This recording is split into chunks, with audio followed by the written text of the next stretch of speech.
Before we start this live stream, I'd like to go over a few community guidelines. Please be civil, respectful, and tactful to all people, groups, and organizations we may be talking about. It's okay to not like everyone, and please use extreme tact while talking about these things. I want to keep the environment very positive around you. Please no graphic sex, violence, death, and I'll add in politics. Let's keep our politics at the door. And let's keep this channel suitable for the entire family to enjoy. Let's have some fun, guys. Let's have some fun.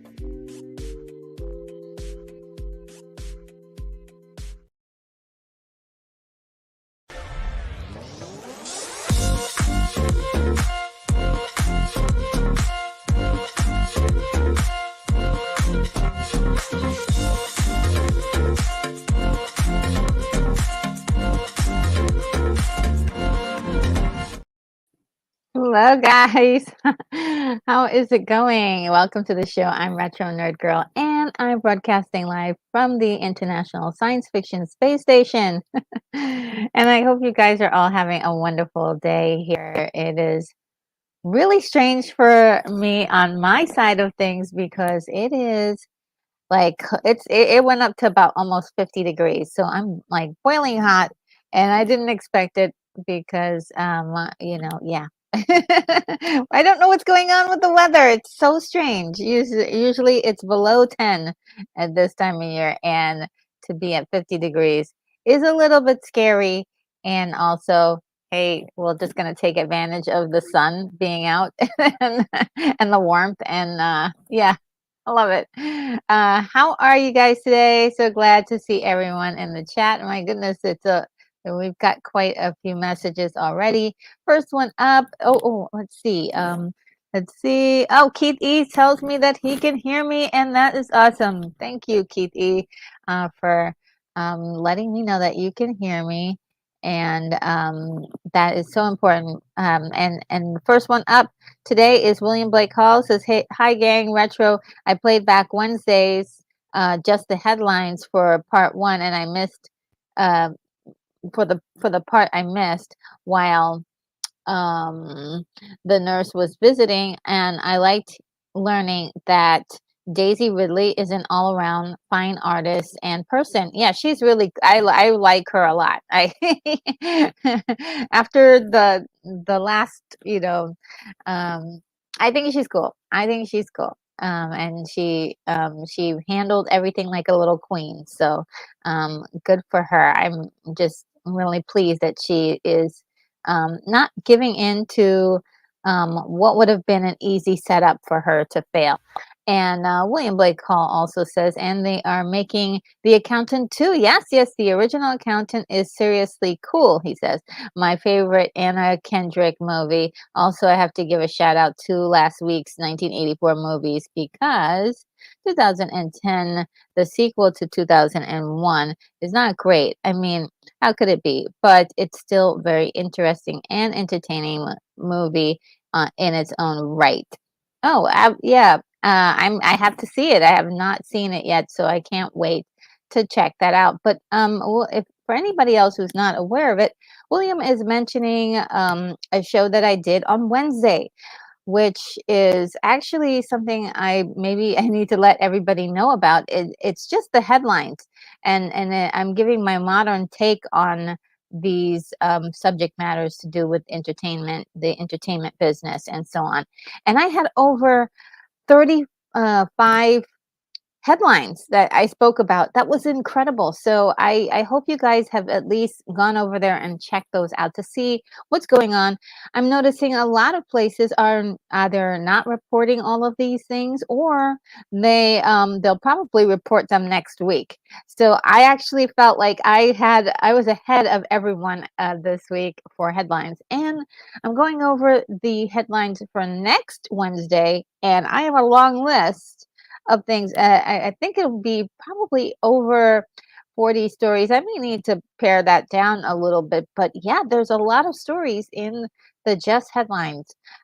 I don't get too deep into the story. I spend about maybe 1 or 3 minutes on each story, and it's just to fill everyone in on what's going on in the entertainment business and what's happening in general and the zeitgeist.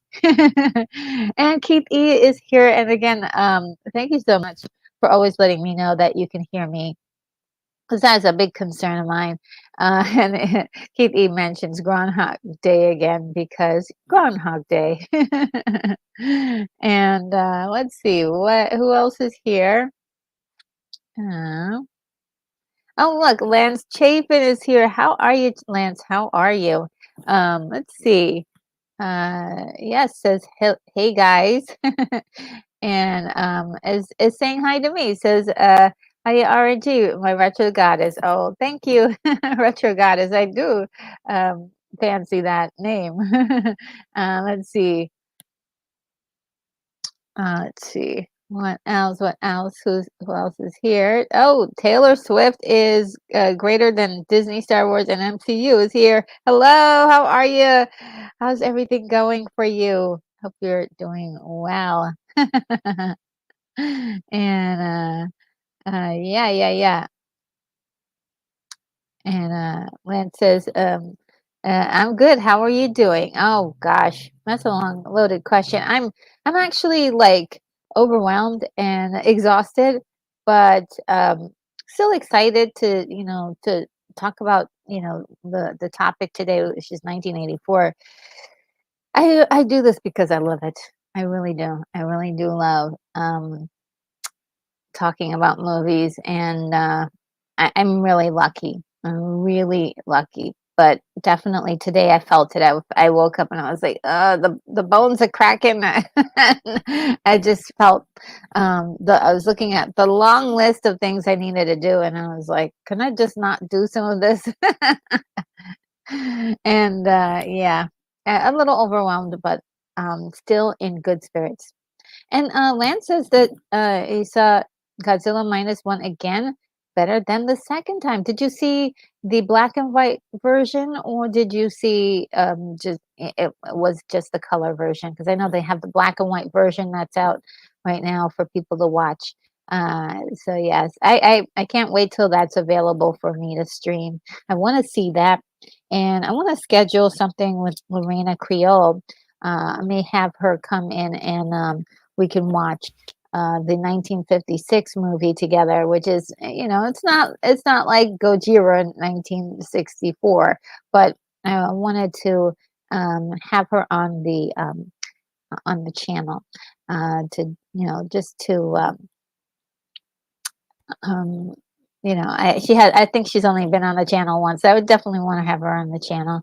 And I would love for her. I wouldn't really want her to see Gojira, but yeah, we'll have to settle for a 1956 one. And Lance Chapin says the color one is the one that he saw. And oh, cool. Yeah, I mean, I've heard nothing but good things about minus one. So wish we I wish we had at least like 10 more movies like that. But then, if I think about it, then people would get tired of that style of movie, and then we would be in the same rut we're in. So maybe two more movies like this. um, um, and Lance says, "Have me on. I was on Tugs on Sunday." Well, I think we talked about this before. You send me an email and let me know what you need to if you have something you wanted to specifically talk about, that would be awesome. So we could feature you. Because the reason why I want Lorena on is she's had me on her channel so many times. In fact, I'm gonna be recording something with her tonight, and then I must have been on her channel at least like 30 times. So I just wanted to, do some, send some reciprocity, back to her. But yeah, just go ahead and send me an email and let me know what if you have a topic in particular you wanted to talk about, and just make sure you have a good internet connection and all that stuff, and we could chit chat. And William Blake Hall says Here's where I toss out titles we may never get to. Against all odds, reprimand. This is fine attack. Well, we are gonna get to those. We are gonna get to those today. I hope we can, but we're probably gonna get to all of those titles. We probably are. But those aren't those great titles. 1984. What a year. What a year. What a year. And yeah.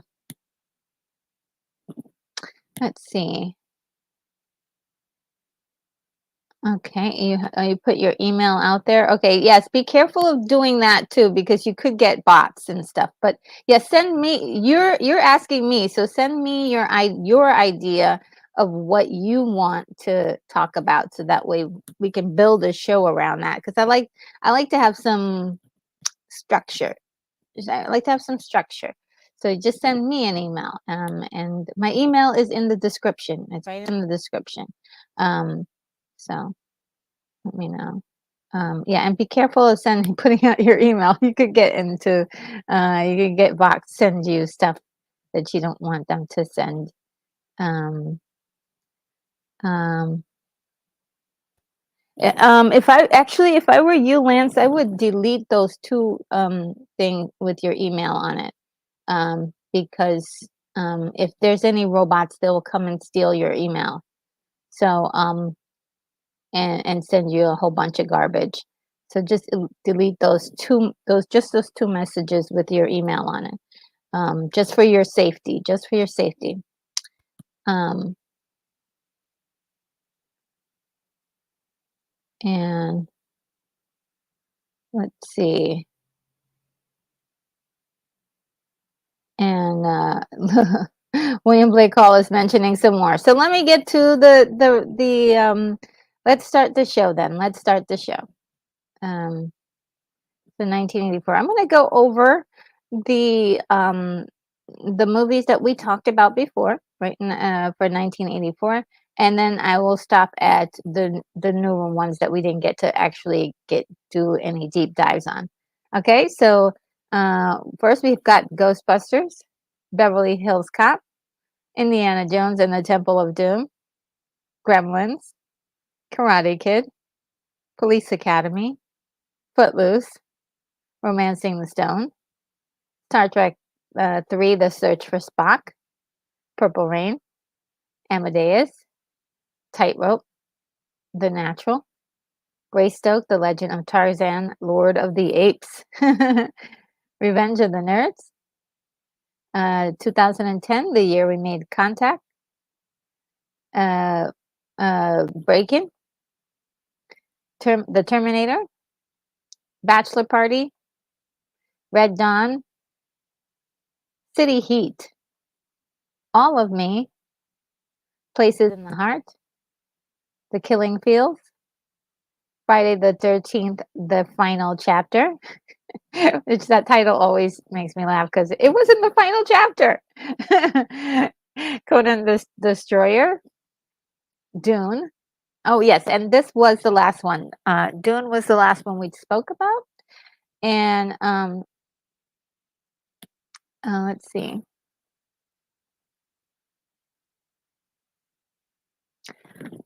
Oh yes. Oh, good, Lance. I'm so glad you removed those because yeah, just because I don't want you to get attacked by AI bots or spam bots because they can do things like that with your with emails and stuff. Um,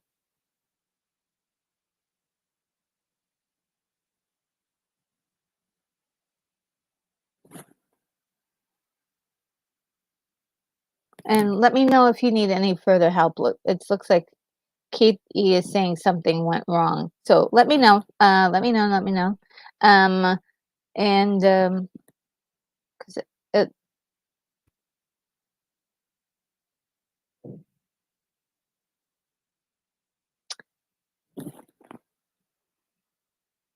let me just check something. Oh yeah, no, it's fine. I think you're just fine. Yeah, it looks like you're fine. Because all your other messages are there. Okay. Good. Thank you. Thanks, Lanx. I don't want you to get hurt by or attacked by spam bots. So, thank you so much.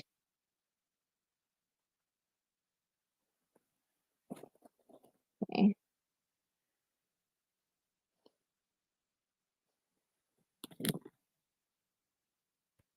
And okay, there we go. So the next one is Splash. You guys were telling me last week at one of my other streams that I missed Splash, and I was like, oh, what's well, I looked up Splash, and it was 1983, but other reports says it came out in March in 1984. And so I was like, okay, I'll just add it to the list because it does show up on the billboards for 1984. Why not just put it on there? But it truly did come out in 1984. IMBD, IMDb got it wrong. So yeah. So yeah, Splash is a really cool movie. I love this. When I was a kid, I loved this movie so much. The fantasy of a mermaid, falling in love with a boy and going to the city to try to find him. It was so cool. But it had a very dark edge to it, with Eugene Levy just being such a nasty in this. He scared me. He actually scared me. Um, and uh, this was really, really one of those movies that was just incredible for me as a kid. Just imagining all of the adventures that they would have together later on after the film. So, Splash, 1984. A young man is reunited with a mermaid he briefly encountered as a boy and falls in love with her without knowing her secret. Directed by Ron Howard. So this is one of his movies, and it was kind of surprising because um, Ron Howard um, is sort of one of those. He was an actor first and became a director, and it kind of really is one of those things where he was so good at making movies. Almost immediately, he just had a knack for it, and his mentors were like people like Steven Spielberg, and he just had that eye for knowing how to make good films immediately. It was just really kind of cool. Just a talented guy, and he was really young at this point. It stars Tom Hanks, Daryl Hannah, Eugene Levy, uh, John Candy's in it, and he's hilarious. He's so funny in this. What a great movie! And also, when you watch this movie, it really feels like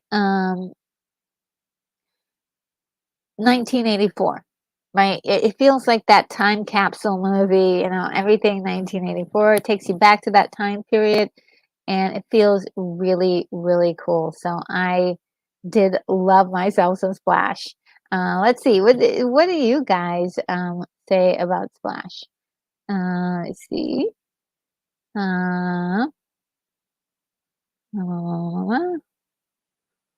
Uh, oh, look, Volcano is here. Hello, Volcano. How are you?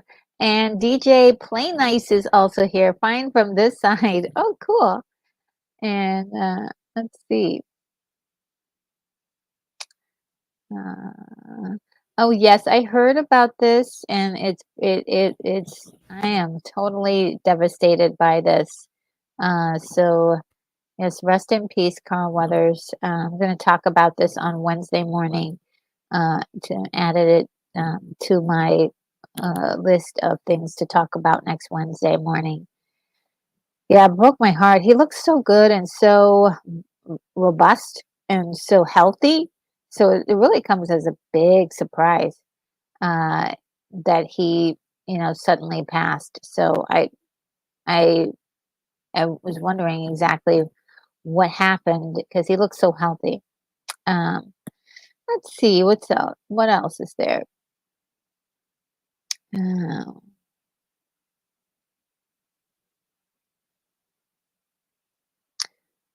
And Volcano says, "You know what takes patience? Painting, power armor, lenses." And El Negron is here. Says, "I saw it in the theater back then. I remember it being a fun movie. Oh yeah, it was so much fun. Like I said, there were like I guess when I was a kid, it, when she gets for anybody, I hope everybody's seen Splash. I'm about to spoil it right now. She gets captured, and when she gets captured, it is so devastating. I was heartbroken. I was crying.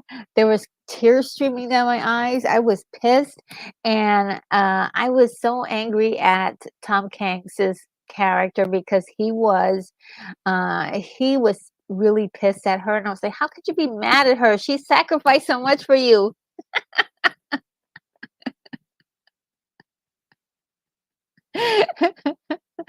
It was just really one of those moments. Yeah, I do remember all the emotion. They really played into emotions quite highly, and also comedy. There were so many comedic moments in that movie. You know, like her sitting down to eat lobster at a fancy restaurant, and she just bites right into it. I'm like, you got like some crazy chompers, girl. Ah. And let's see. Oh yes, Keith E mentions the lobster. Yes.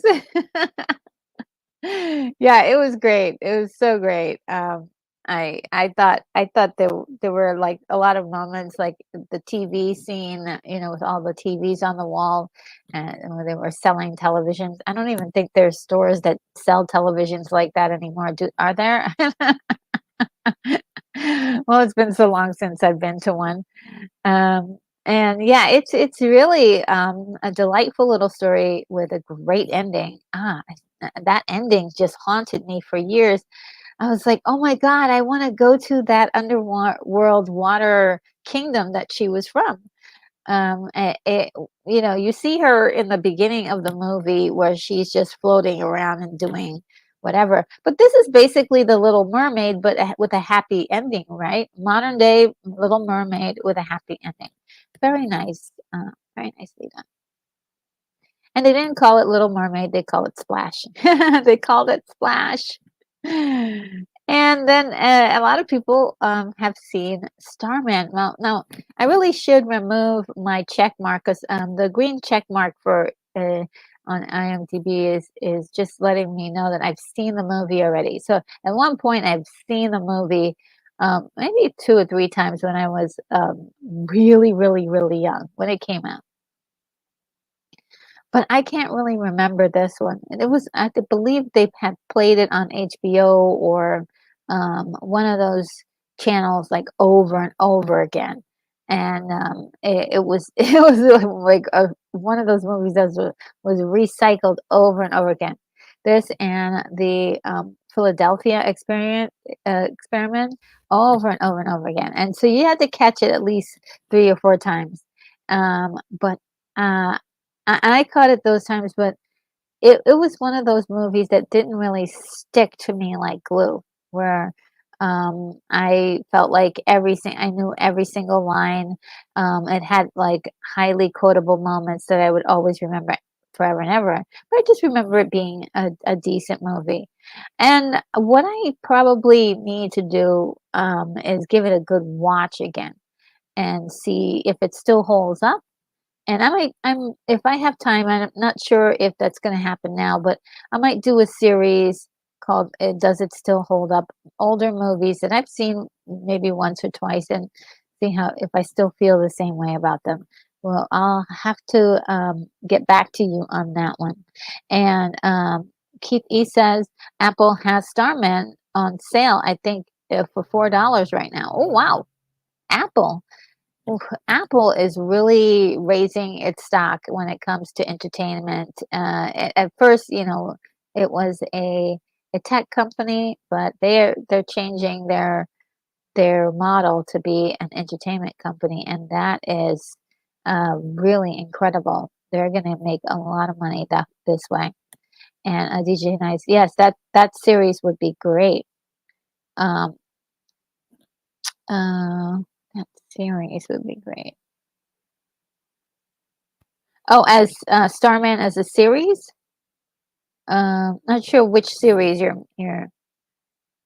I'm not sure which series you're meaning. Let me know which series you're talking about. If it's Starman or if it's Splash. uh, Oh, and it no, it does hold up. It does, oh, no, does it hold up? Oh, does it hold up as a series? Oh, okay, yes, okay. DJ Really Nice, thank you so much for the feedback immediately. Yes, okay, I will try to, um figure this out. I will try to see if that's something I can do because I think that would be a lot of fun, right? To look at some older movies that I think were meh, okay, and see if I feel the same way. I know that my views on a lot of other movies have changed over the years, like Labyrinth and what's the other one? Labyrinth is one big one that I think is a huge masterpiece, and we're all sitting on. And it, when it came out, I was like, okay, this is cute. This is cool. It's, puppets and Muppets, and it was okay. But yeah. Thank you. Yes. Thank you for the immediate feedback. Yes, I really am. Okay. Then getting that thumbs up to go with it. Thank you so much.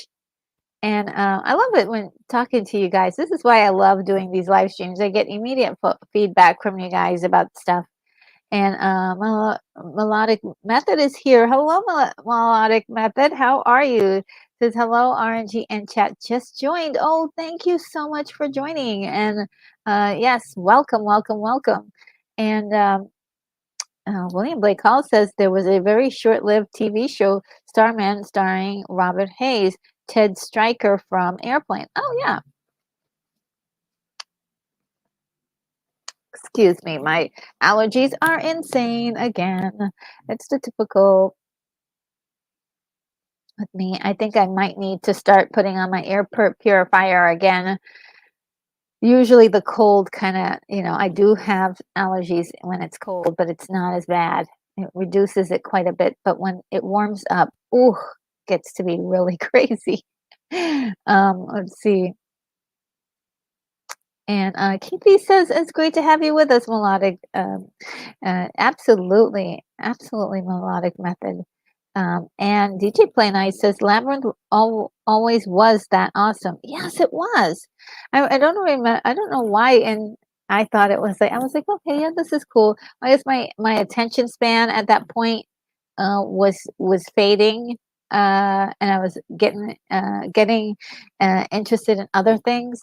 But rewatching it in the last you know 5 to 10 years, I was like, oh wow, this is deep. We're like peeling back emotionally, psychological layers with the main characters. Really amazing, amazing, amazing, amazing. And Walking says Labyrinth is great. Also big 80s hair. Women should wear it today too. I wouldn't mind if the hairstyles went back to that. I love the big hair, the big Tina Turner hair and the big, like hairspray, curly madness. I used to have huge hair, and I would love to have that huge hair again. And Katie says, I understand. I didn't know there was a show downloaded the movie for. Uh, I downloaded the movie for 4 hours. So for $4. Oh wow. Uh, and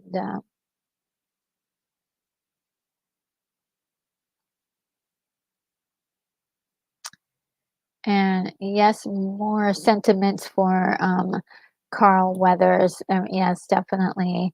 So sad to see that he has passed on, and may he rest in peace. I don't know. DJ Plain Ice says flipped bangs. Ooh.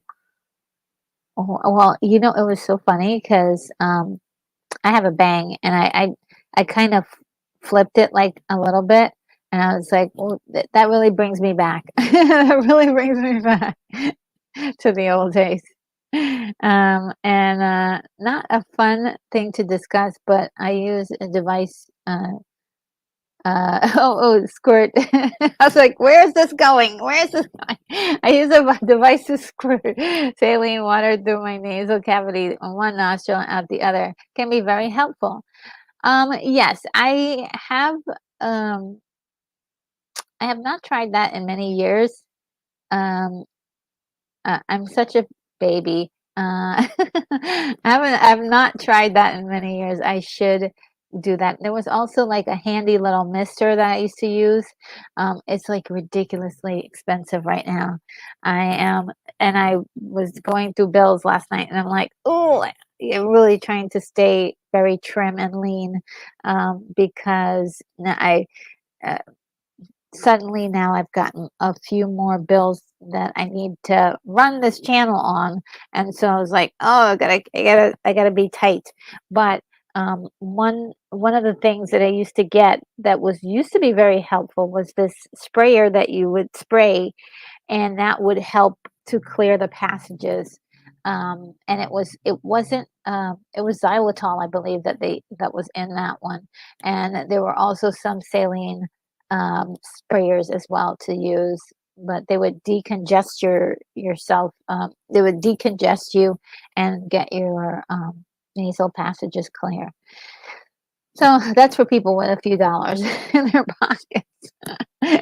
We are poor. Let's see, DJ Pudding. He says, Aquanet by the gallon and foam. That's right. Yeah, that's right. The foam, what do they call mousse? Right, mousse. And you would curl your hair, or you would get it all curly and get the mousse, and just like it would keep everything frozen in time. That was great. And DJ Panay says, I haven't used a blow dryer since then. Oh, yeah, it's been a while since I don't like blow dryers. Um, but I know some people get up every morning and use them every single day. And Melodic Method says, you just have to remember to breathe out while squirting the saline through your nose. It's easy but not fun. Yeah, it is definitely not fun. Keithy says, drink milk, laugh, and let some out of your nose. That's a method. Oh my goodness. And DJ Play Nice says moose. Yes, yeah, yeah. Moose was a godsend, because sometimes what you could do is you could put it on your hair, and then you get the curling iron and you curl it, and it'd be this crunchy curl. And if you want to, you could separate it a little bit, but it would stay in place all day long, like I don't know, like stone. It was like it was wonderful. uh, and Kay Roberts says, once you hit 40, you have to remember first trim. Yeah, yeah. So that's one thing I love about these movies from from the 1980s. You definitely get a lot of the visual 80s stuff. Now, I believe, let me read just the contents of the Starman here. It is PG rated. An alien takes the form of a young Wisconsin widow's husband and makes her drive him to his departure point in Arizona. Distrustful government agents, along with more uh, ambivalent, ambivalent scientists, give pursuit in hopes of intercepting them. It's directed by John Carpenter, guys. He's doing romance. It's probably the most romantic movie he's got. And it stars Jeff Bridges, who does a wonderful job at playing the alien. Uh, Karen Allen was really great in this job. I mean, I really wish she had done more roles, but this was one of her standouts here. Charles Martin Smith and Richard Jackal. Um, and yeah, there's some funny lines in this movie, but um, it wasn't the most like it wasn't like the pinnacle of the 80s. There were so many more movies. Um, And Volcano says, to combat allergies, just make a handstand, gargle water for 4 minutes, and say 10 Hail Marys. And, DG Play Nice says, crunchy is the perfect word. Yes, very crunchy. And Keithy say, are we on topic or are we on phone off? Did we fall off the wagon? Somewhat. We did kind of fall off the wagon. Just a little. And Cannonball, Run to, we're jumping ahead. Let me just open this up a little bit. Cannonball Run to 1984. I did see these movies. Again, this is another one I would probably need to take a look at as far as like, does it still hold up as a piece of entertainment? The original characters from Cannonball Run, 1981, race across the country once more in various cars and trucks. Kind of feels like a Mad World premise there. And the director is Hal Needham and Ralph Bakshi. Ralph Bakshi, guys, the guy who did Wizards and you know all those wild movies that he did. He's part of this. Wow, incredible! It stars Burt Reynolds, Don Louise, uh, Dean Martin, Sammy Davis Jr. is sort of bringing in the new with the old, and it was great. I do have to check this out again because I remember. I don't remember that much about it, but was entertaining. Unicorn Rampant Studio is here. Look, look, guys, he's here. Says, hey, guys and gals. Yes, hair mousse is all the rage. I can still smell it. The 80s hair products. Oh, yeah. Oh, yeah. And the other purpose for the mousse that you would do is if you wanted to do a very high ponytail, you wanted to do one of like a Madonna ponytail, so you would just get that mousse and put it all around and slather it up and then get your hair all the way up in a bun just for that high ponytail. And yeah, that was the 80s for you. Mousse can be summed up in one hair product. And Kay Roberts says, Starman was kind of like the feel-good sci-fi like Cocoon would be. Yes, yes, yes, Cocoon. It has a lot of those I would say somber moments, but also sweet moments too. It's one of those moments where you're like, "Aw." E.T. falls in that category. I think it closely resembles E.T. a lot. And a lot of method says RNG is too nice in responding to chat to stay 100% focused. Oh, you're so sweet. And Unicorn Rabbit Studio says, yes, here would stay crunchy all day. Oh, yeah, it stayed in place. And I used to love it because I have like naturally frizzy hair. It is just great. It will keep everything nice and crunchy for you. You're absolutely correct. I was just trying to hurt the cats. And everybody's saying hi to Unicorn. And I heard that Cannonball Run did not have an actual race.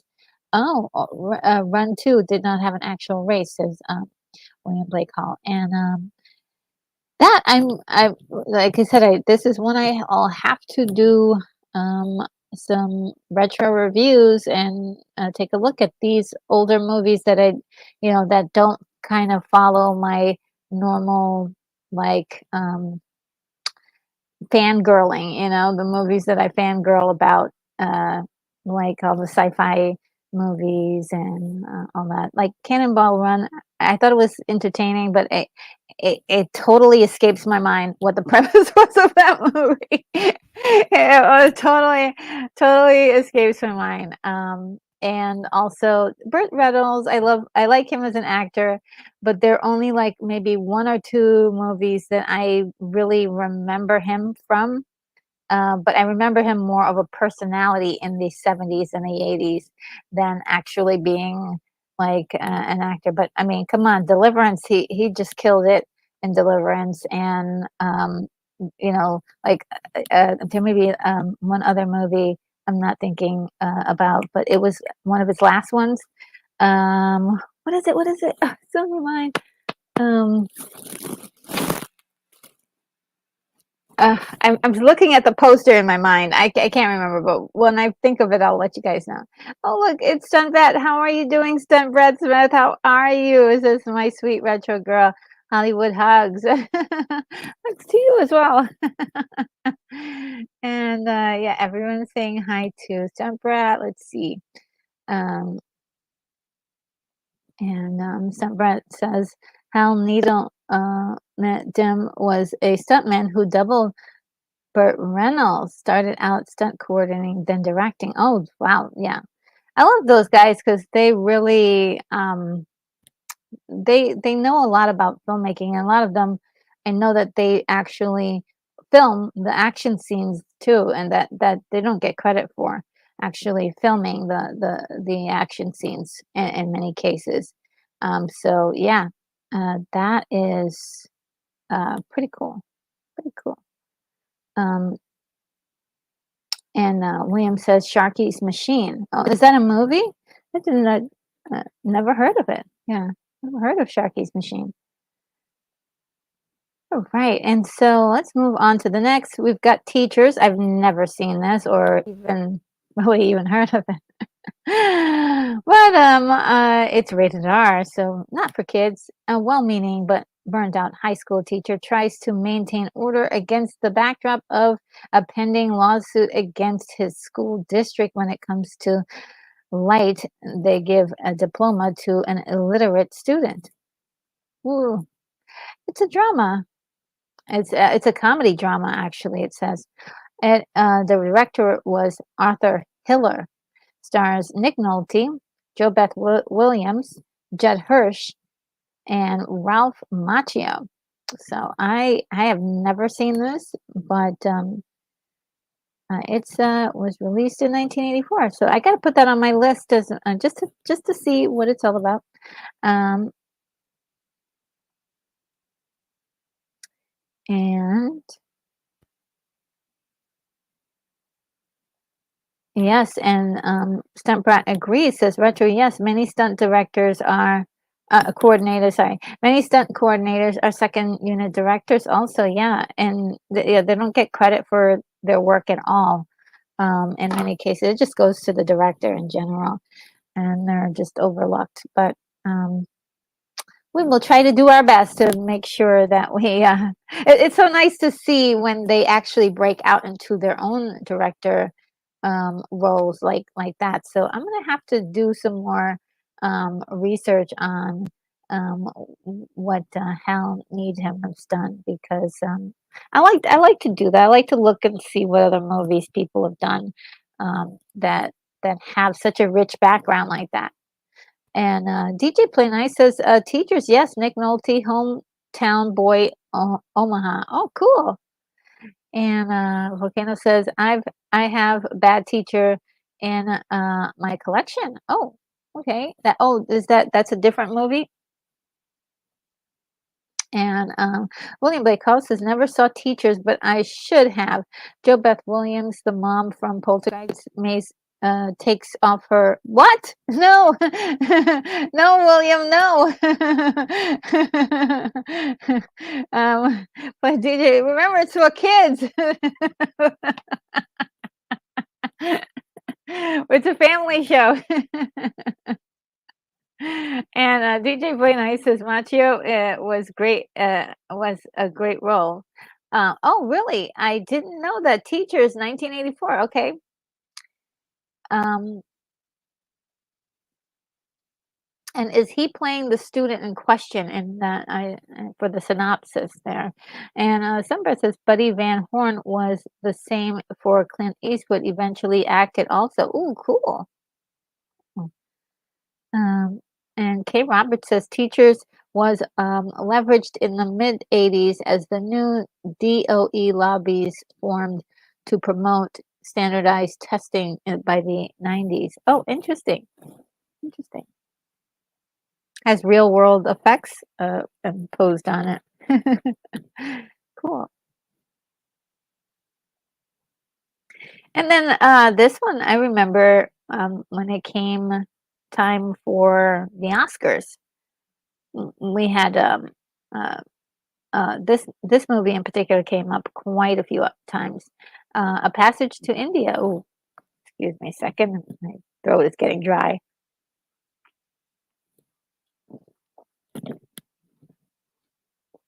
And the synopsis is cultural mistrust and false accusations doom a friendship in British colonial India between an Indian doctor and an English woman engaged to marry a city magistrate and an English educator.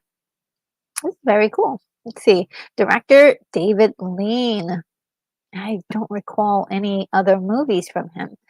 It stars Judy Davis, Victor Banjari, uh, Banner Banerjee, sorry about that, Peggy Ashcroft, and James Fox. Does anybody remember Passage to India? I do remember it being one of those Oscar movies that everybody remember. And DJ Play Nice says K. Roberts' take is on point about teachers.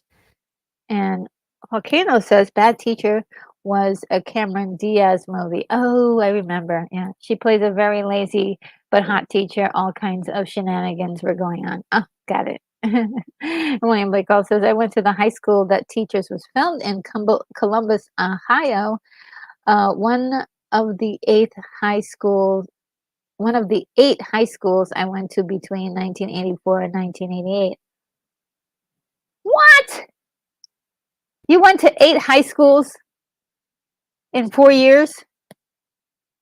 Oh my God. That's a story. That's a story. Oh my goodness. You're gonna have to write your biography just about that. That's what a cool okay, well, we'll talk. We'll put a pencil on that. And William Blake says Passage to India, directed by David Lean, but I prefer his older movies. Oh, okay. And Stuntbrat says Unicorn, cool, right? Um, and William Blake Hall says Lean directed Bridge on River Kwai, Lawrence of Arabia. What? I've been watching his movies all my life. Lawrence of Arabia, Doctor Zhivago. Those are like legend movies.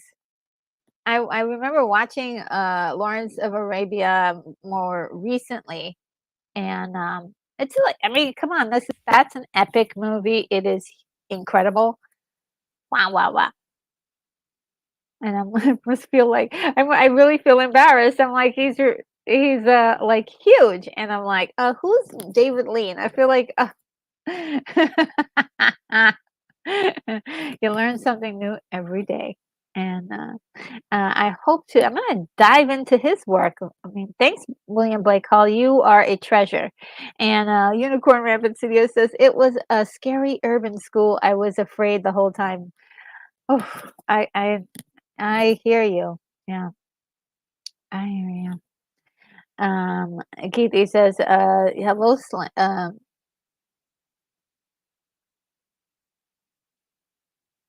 oh, you're having issues with Siri. Okay, yes, you're trying to say hi to people, but it won't let you do it. So sorry. So sorry. Everybody, Keith E is trying to say hi to you.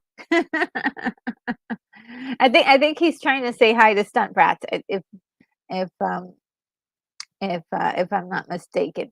And Sambra, I don't remember Passage to India. Was it boring as the Asian English patient? LOL.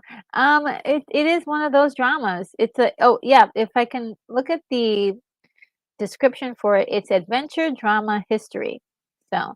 It's probably going to be really honestly these movies are actually really good. It's just um it's hard it's hard to just sit down and watch a movie. I like my movies to, like, do everything for me. Make my dinner. But, let's see, Melodic Method says 8 high schools, that could not be fun. Yeah, it's, like, weird because 'cause you're like, it's it could be interesting if you go to a school that's really, I mean, if you go someplace that you really enjoy and like and then have to leave, oh, or if you go to a place where you're like, "I can't wait for these 6, you know, weeks to be over." Um, and, yes, Sarah is laughing at yeah. And, Unicorn says, It's the story 7 of those were in the first 3 years." Oh, wow. I did graduate from the same school in my final year. Oh. Mm. You graduated in 1988, right? And, let's see, the story, so then you were sent to different schools at different time. Oh my goodness. Wow. Um, and, sort of cool, LOL. I got lots of interactions, yeah. And, Sumrat says, I always like seeing locations in films that I know well. And, William Blake Hall says, Passage to India is more engaging, uh, than, English Patient, but not by much. Yeah, some of those slower movies, they do, like, you gotta take your time with them, but I often find them, very rewarding, but it does take that extra energy to, like, sit down um, and like, absorb everything sometimes. I have ADHD. So I'm like, can I do something else while this is happening? So, like, sometimes I can sit down and, like, do a craft, and that might help me. And Subred says, "I love dramas, but some are snore fests, including Oppenheimer." Oh, no! Sorry, not sorry. Oh, well, I'm sorry you didn't like Oppenheimer. Oppenheimer was so insanely good to me. I was like, "What?" I was also taking notes the whole time while I was watching, so I was in a theater all by myself, so I could do anything. It was great. But I think if people were there, I would not be able to do what I did. And, yeah. So I'm gonna, zoom down a little bit. Oh, actually, I need a small, break, a small, break. Let me see. And, for to deal with, allergies. Let's see. So I'm gonna go down here, and I'll post that comment, and then, uh, while you guys wait for me, I'll play this incredible video about the real life events of what's actually happening behind camera.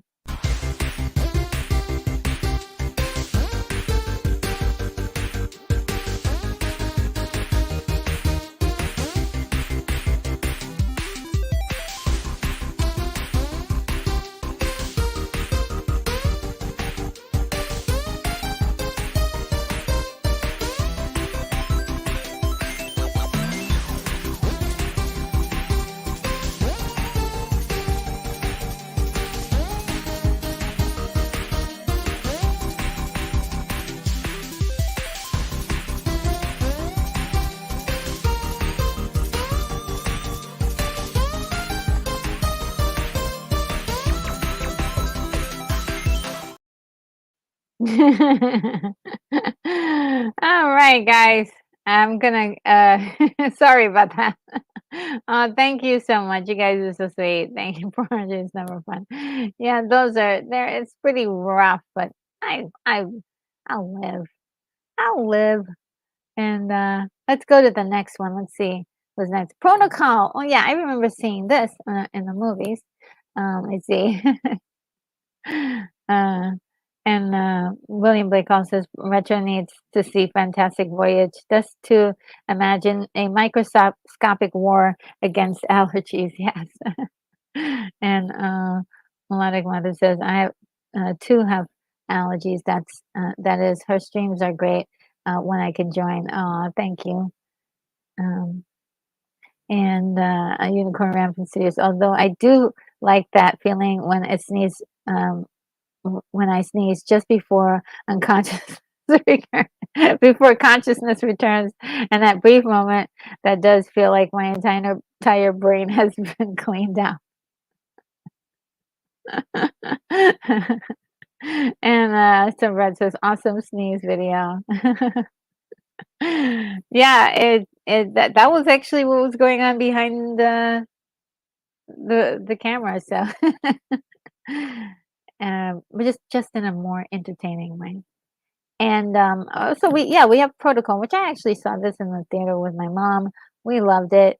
A woman, Goldie Hawn, saves the life of Emir of Otar, Richard Romanus in Washington, and then like she becomes this like big to do in Washington, and I think there's like a love story in there too. Directed by Herbert Ross, stars Goldie Hawn, Chris Sarandon, Richard Romanus, and Andre Gregory. I have to see. This is another one that I need to see again to see if it's hold up. It's been many years since I've seen it, and I think since the theater. So it would be nice to take a look at that one again. Um, and uh, Mickey and Maude is one. I never saw this. 1984, Dudley Moore, this was his year. This was his year. He did a lot of movies in 1984. If you think about it, maybe 1983 was his year because that's when he would probably have been filming these. A bigamist must keep his wives from meeting each other, which becomes tricky when both of them become pregnant. Oh. And it's directed by Blake Edwards, stars Dudley Moore, Amy Irving, Anne Rankin, and Richard Mulligan. And I do love A.B. Sorry about this. I do love Amy Irving and Anne Rankin, who was amazing in Annie. I love her so much. She's such a good performer, singer, dancer, um, and even actress. She really is good. Um, and oh, guys, the Cotton Club. Oh my, um, this movie is so good. Um, there's a scene with Gregory Hines doing a tap dance routine, and it is also intercut with like a mobster takedown or something like to that effect. And it is so gripping and so like you're looking at it and you're like your mouth is just open because it's so good. I love that scene in particular. There's a lot of other moments, but this was one of those chances to see a lot of African American singers, actors, dancers, performers, and I was like that were really filling up the screen. Talk about, there was a great deal of storytelling going on there. Whether it was accurate to the actual Cotton Club or not, I think there was some things that were accurate about it and some things weren't. I went into the lives of these people. I really dug that they had so many different people that they were actually showing you their lives. They were really they were trying to give you a picture of the time period itself, and it was so good. Directed by Francis I didn't even finish reading I didn't even start reading the synopsis. Meet the jazz musicians, dancers, owner, and guests, like gangster Dutch Schultz of the Cotton Club in 1928 to the 1930s Harlem. It was great, I have to say, and is directed by Francis Ford Coppola, who is not only an artist but also someone who has a unique um, way of going into details that I would say no other director does. He has a different way of looking at details, and it is really quite interesting. I can't wait to one day do a deep dive on Cotton Club because it is one of those where I need to break down everything in this in this movie to talk about it. And does it hold up? It does hold up as far as the story is concerned. The pacing is probably the place where um, is probably the most to be desired is in the pacing, but oh, it's so good. We've got performances by Richard Gere, Gregory Hines, and Diane Lane, who's still absolutely gorgeous to this day, and Lynette McKee, who was fantastic in this movie. It's one of the few movies where she actually gets to be a main character. She was really one of those actresses that was absolutely beautiful and really was a good actress, but really didn't get the opportunity to have her own centered movie. There may be like one or two other movies where she was in, but she's just um, I mean, she was in a lot of movies and TV shows, but I think as far as being the central character, as far as in a movie, I think there may be one other movie that I've ever seen her be sort of the central character. But they did put a lot of time and effort into her character for this movie. Really, really good. A great showcase of her work. Um, and let's see what you guys are saying. Um, and William. And, oh, I missed a lot of notes. Sorry, guys. I missed, uh, oh boy, boy, boy, boy. Okay, this is Retro. If you can sit and take notes during the big screen film, it's definitely a smart pass. I don't think so. I think it was good. But if you didn't like it, you didn't like it. I thought it was brilliant. And what anybody calls this Goldie Hawn? It was a sunny all the way was sunny all the way back in Lappin and never stopped except for maybe for shampoo. Oh yeah, shampoo. That's another one I need to see again. Um, yeah, Goldie Hawn. Man, I do love her energy. She has great energy, and so, always love seeing her in so many movies. Oh, my phone decides it wants to work today. Melodic Method says, "I wish I could enjoy sneezers like that. I truly hate them, but he can enjoy them." Well, there are some moments where, yeah, when you sneeze and you're like, "Ooh, that was great," because then you're getting everything out. But then there are some where it's just like one of like 1,000, and and it's like, okay, somebody who's next? And uh, DJ Play Nights mentions Wildcats with Goldie Hawn, which is really a good one. And William Blake also says this subject reminds me of an old Groucho Marx joke. A woman objects that bigamy and uh, that's bigamy, and Groucho says, "I think it's big of me." And oh, Matt Lennox says, "I never saw Dudley Moore, an author, just which was beyond me at the time." Yeah, yeah, some of his jokes are definitely for a specific group of people, I guess you would say, or it has a it doesn't sometimes it feels universal, but sometimes it feels very British. Does that make sense to anybody? I don't know.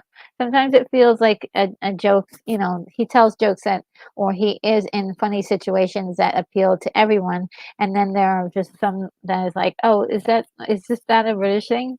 Uh, and some Brett says, and ranking was multi-talented for sure. Yes, oh my God, she undersung, underrated, like please, I really she's just wonderful. It was just wonderful. And, William says, "Retro, seriously, thanks for touching on the Cotton Club. Good flick." Yeah, right. Oh my goodness.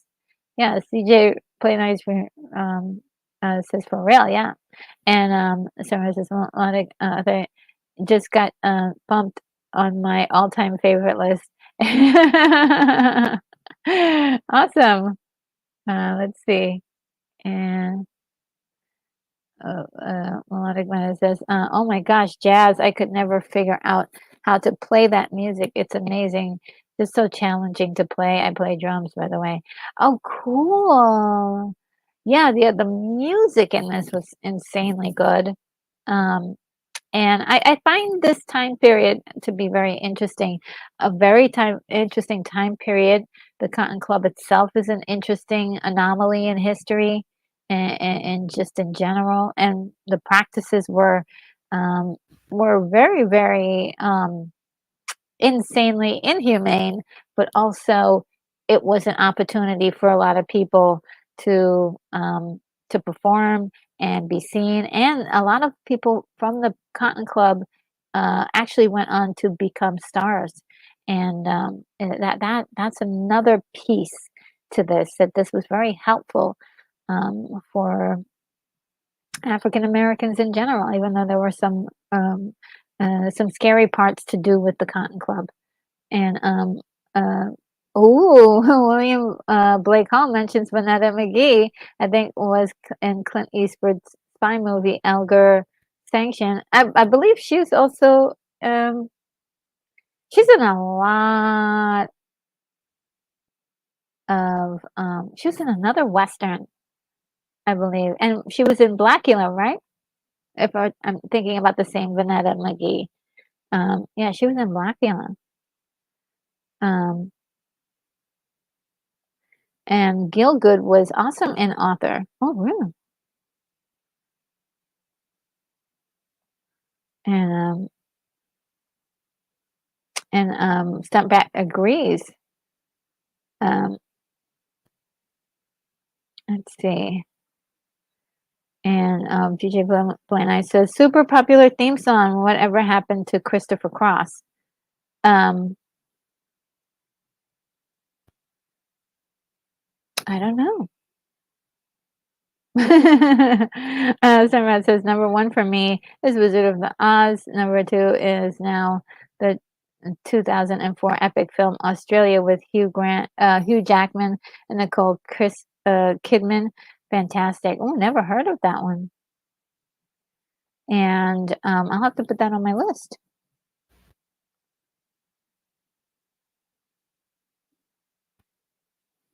Okay, I got that on my list. And the DJ Play Nice says Harlem Renaissance is an incredibly interesting period. Isn't it really?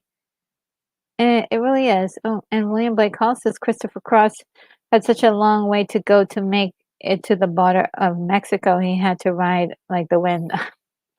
I and Kate Lee says Christopher Cross is 72. Oh, good. And Stumprat says you will love Australia. Okay. I can't wait to see it one day. Let's see. I've got a lot of movies to see. I've got a lot of movies to see, but I saw two movies this week, so I'm excited. And I have to keep them a secret because I'm gonna do videos about them. And we've got The Muppets Take Manhattan. It's a movie I've never seen, which is really interesting. I don't know why I've not seen a whole bunch of Muppet movies. I do think that they're adorable. Um, and yeah, this never saw this one. It's Kermit and his friends go to New York City and get their musical on Broadway, only to find it's more difficult. It's a more difficult task than anticipated. Directed by Frank Oz. Oh, he did this one by himself? Oh, cool. It stars Jim Henson, Frank Oz, Dave Goelz, and Steve Whitmire, who's incredibly talented. All of these guys are ridiculously talented. Uh, One thing I've always wanted to know how to do, like the puppet makers, like people who do, who are puppet masters, if you will, how to do different voices for the characters. I'm doing a project now, which I'm trying to do different voices, and some of them I'm good at, but I don't have a huge library, so I'm trying to learn how to do different voices. uh,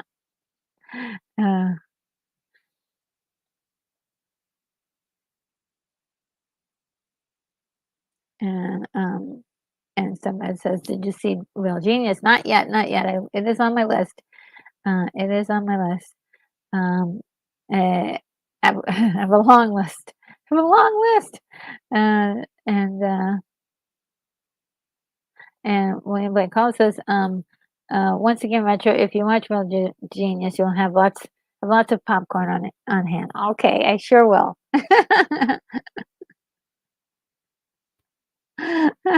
No, you're not. You're not. It's reasonable to ask me. Hopefully I'll watch it by 2026. Hopefully I'll watch it soon. I don't know. I'm trying to get everything together. I don't know. Like there's sometimes when I'm like, oh, which movie do I need to watch next? And there's like a huge list. Um, and so let's keep going for 1984. I want to kind of stick to the to 1984, so we don't in case people see this when the video comes out, they're not like, oh, I just want to know what's in 1984. So the next one is, so nobody, I don't know if you guys had seen Muppets Take Manhattan or not. Have you guys seen it? Any words about that one? Uh, Nightmare on Elm Street. Oh my God. Oh my God. Now, I'm not a big fan of horror movies, but this movie is definitely one of those movies that I can make an exception for. I haven't rated it yet. Um, I saw this. I didn't see this in the theater because I don't think my mom was into this kind of thing. So I think we saw like the last horror movie we had seen in the theater was, I think it was Halloween. I think we saw that in theater, but this one, we didn't go to the theater to see this, but this was on cable nonstop. And every time it was on cable, I had to watch it. Every time it was on regular TV reruns, or late night TV, I had to watch it. Um, it was just so good and unique, very unique. So let me just go down this. This is definitely not for kids. It's rated R. And teenager Nancy Thompson must uncover the dark truth concealed by her parents after she and her friends become targets of the spirit of a serial killer with bladed glove with a bladed glove in their dreams, in which if they die, it kills them in real life. And that idea was super, super scary. Like, oh my God, you could die in your dreams. And if you did die in your dreams, you would die in real life. Ah! And which is really crazy because I think in real life, in my dreams, I've died a couple of times, definitely. And didn't, I'm okay. I'm here. Maybe in some alternate universe that happened, but I'm still here, so that's not true. But for a while, I was really scared, um, and this was a scary idea. And it was directed by Wes Craven. It stars Heather Langenkamp and Johnny Depp. This is one of his first movies. I'm not sure if this was his very first movie. He done some other things, but this was one of his early works. And Robert Englund playing the titular character. Oh well, not really the he is the nightmare, right? He is the nightmare, Freddy Krueger, and John Saxon is in this, playing the dad. And of course, I love anything with John Saxon in it. Did you John Saxon? Did you say? He was wonderful. He was just wonderful. So yes, I am really a big fan of this movie. I love the twists, the turns. I loved the jokes, the one-liners. It was so wild and also terrifying. It was very terrifying, especially the scene where the young lady is being dragged up the wall and on the ceiling. And I was like, I have never seen this before. This was very um, supernatural, but also terrifying and it just different. This was a different type of horror movie, and I, there was a sense of fantasy in it as well. There's a sense of fantasy. So you have the way Nancy's boyfriend goes out, the TV and everything. It is like what is happening? This is something straight out of uh, not only a nightmare, but also like a fantasy nightmare. And so I loved that concept, that the melding of these. Um, it didn't feel realistic at all, right? It just felt like it was part of a dream. They really put the dream in the story, right? So I loved that concept, and what a wonderful idea. Loved it, loved it, loved it, loved it. Um, and let's see what you guys are saying. Um, wow, you guys are saying a lot. Sorry about that. You guys for a little while. Let's see. Um,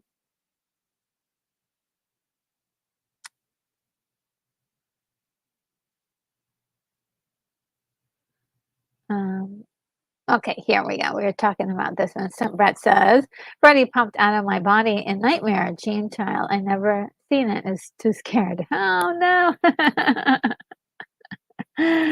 Oh, that's the one I stopped seeing it after that, after Dream Warriors. After Dream Warriors, I was like, okay, I got it. That was good. So I never saw Dream Child. Oh no. Um, and I've got to see it just for that. And DJ Play Nice says, I don't think there's been more than a few films in the list today that I didn't see in era in theater. I feel old, but it was my teens.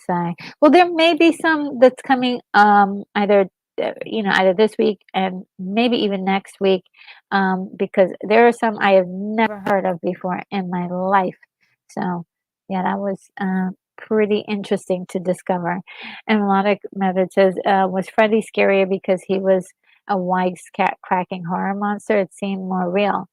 Um, it played it well. I didn't think he was scarier. I liked him. I thought he was cool. I mean, it was really, really. That's the other thing is like they gave him. He was a sick person. He was a serial killer, and he was getting his just desserts. But at the same time, he was motivated by revenge, and so you had it's like okay, there's a motive for this crazy monster. He wants revenge.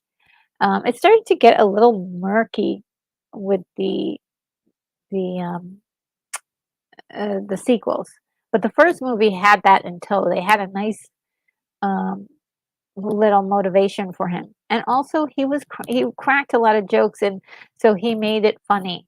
It was dark humor, and I think that was also another way to get a person into what was going on, the fantasy of like, oh, you're this crazy dream sequence that's happening that can't be. You know how dreams they change within a second, and so That's what I loved about that. I am an avid dreamer, I guess you could say, because I have very vivid dreams, and so this movie spoke to me completely in a very unique way, where a lot of other movies, a lot of horror movies didn't really quite hit it for me, because they were too realistic to me. And Unicorn River Cities is Real Genius is a real serious movie about Val Kilmer being an amazing actor. Cool. And Um,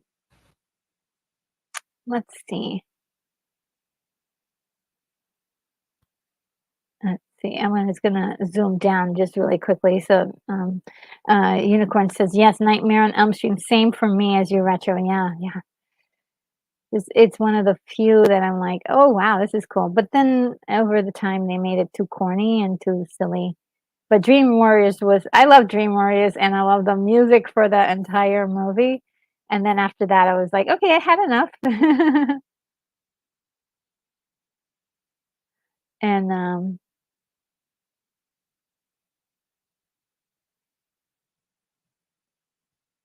let's see. I'm just gonna zoom down.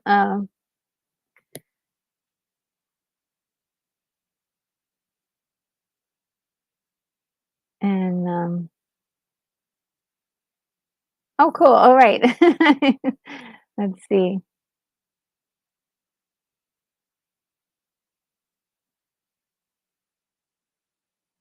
And William Blake Cole says, literally a big fan, huh? Yes. Yeah, absolutely. Absolutely. Um, wow. I'm, I might have to check to see what's going on my phone here. Uh, just really quickly. I'm sorry. I usually don't do this, but um, trying to figure out what's going on. Okay.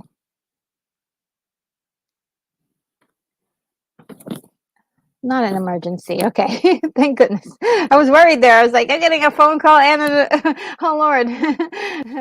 Okay, so let's move on. I'm sorry if I talked about that too much, but I just do love the original Nightmare on Elm Street. I was not so keen on the remake that they made. I mean, I think they tried very well. The actor was really good. It's just it didn't have the same charm as the first movie, and I think the '80s also is a big play on this franchise.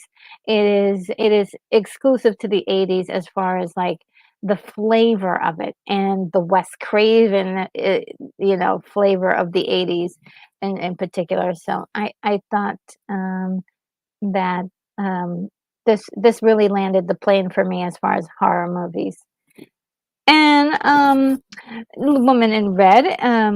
This is a movie a lot of people remember because of a wonderful cameo, or I would say the debut of Kelly LeBrock in it. And she's got this red dress on, and she stands underneath this grate where there's air blowing up underneath it, sort of like Marilyn Monroe in the 7 Year Itch, and it was like a remake of a classic moment, and she really had a wonderful scene there, and made the most of that moment, and it is a PG-13 movie. The premise is on his way to work, Teddy spots Charlotte, an incredibly beautiful woman in red. He really wants to meet her, but what would his wife say? What would his wife say? The director of this, Gene Wilder, and it stars Gene Wilder with Kelly LeBrock, Charles Grodin, who is hilarious, and Joseph uh, Bologna, Bolonga. I don't know how to pronounce that one, but I think it's Bolonga. Um, yeah, that was a cool little comedy romance movie. Ooh, Against All Odds. William Blake Hall. You mentioned it earlier, and this is it. this movie is a classic. The pacing may leave something to be desired, especially based on today's standard. But it is a drama, action, adventure. There's crime. There's romance. One heck of a romance. There is um, a lot of chemistry between the actors. And of course, it has. Let's talk about it really quickly.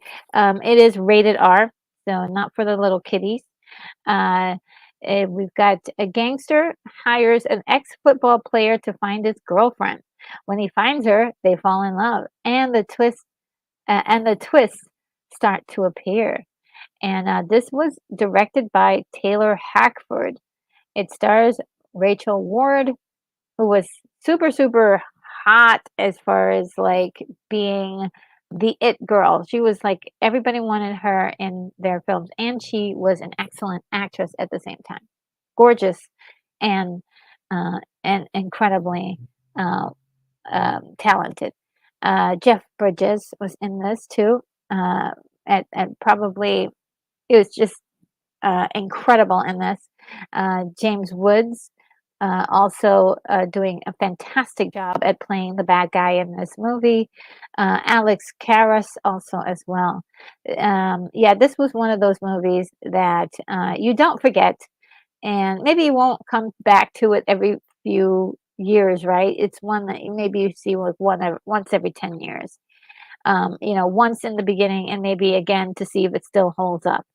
And this is one that I may feature as well, but the music in this, of course, Phil Collins killing it with some incredible movie music in this, and it was just, I mean, takes your heart, um, and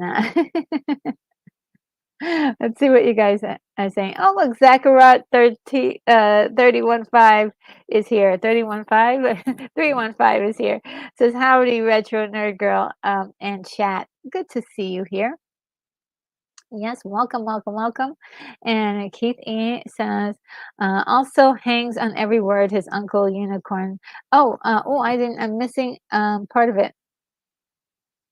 Uh, Oh, okay. Keith E says, who sits here and laughs at all of his Uncle William stuff and thinks he's so smart. You have one big fan, a really big fan, and continues. He also hangs on every word of his Uncle Unicorn, thinks the boys from Pittsburgh is hysterical. Aw. You guys are so sweet. I love you guys. And let's see. Uh, and Taylor Swift greater than Disney, Star Wars, and MCU is waving. So cute. I love these little waving. They're almost like puppy muppets. So cute. And William Blake says, I recall Kelly LeBrock best not as Woman in Red, but for Weird Science from these, or Weird Science, but from Steven Seagal movie Hard to Kill. Oh, yeah, I forgot that movie. Sorry, I'm not reading properly today. Totally messed that up, but yes, I forgot she was in Hard to Kill. And, Melodic Method says Kelly LeBrock, uh, of the "Don't Hate Me Because I'm Beautiful" commercial. Not sure that helped her career. No, I didn't know if that really hurt us. I think at the 80s, people loved that kind of big, um, bold statements like that. I thought that was part of, I didn't think that she thought that she was beautiful, but I thought that was just part of the commercial, their line or whatever. But I don't know if I was uncertain to know what was going on with her career necessarily, because I think things changed when she got married to Steven Seagal. Um, n- n- um, I'm not sure if she was.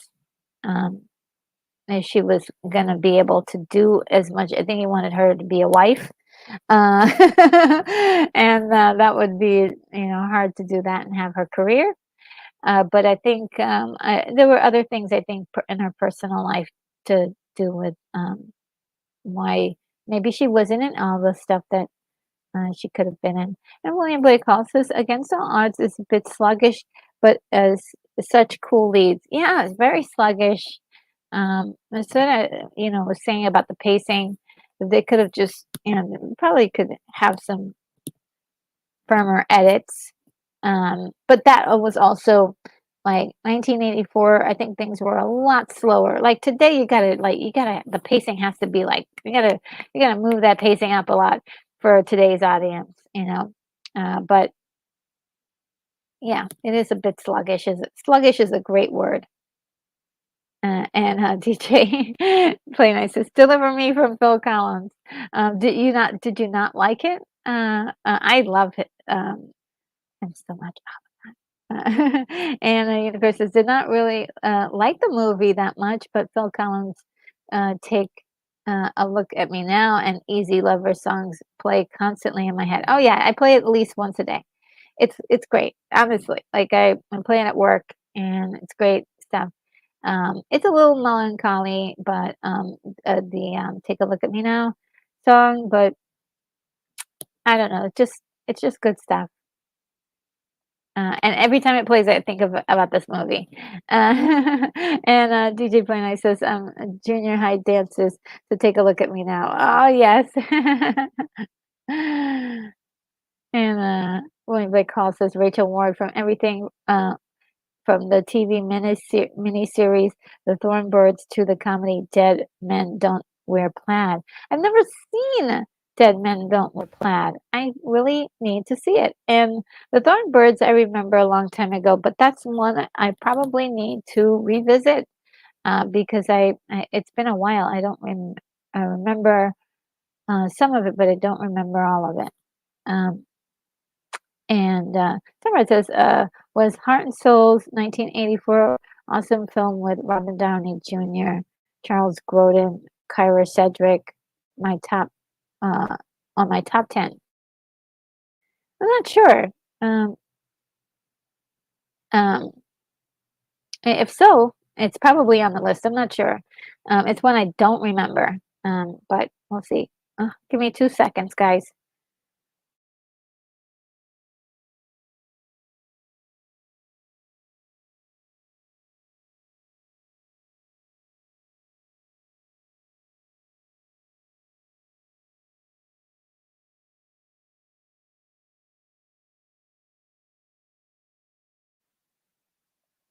All right.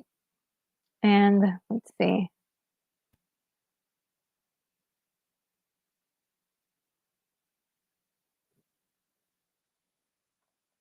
And William Blake also, if Heart and Souls was 1984, I surely would have mentioned it. Yeah, if it is, it's probably it might be on my list. And Unicorn says she'll take your heart, but you won't feel it. Easy Lover, yes. um, and and uh, DJ Play Nice says, whatever happened to Philip Bailey? Oh, he's probably made some music, right? I think he did the duo with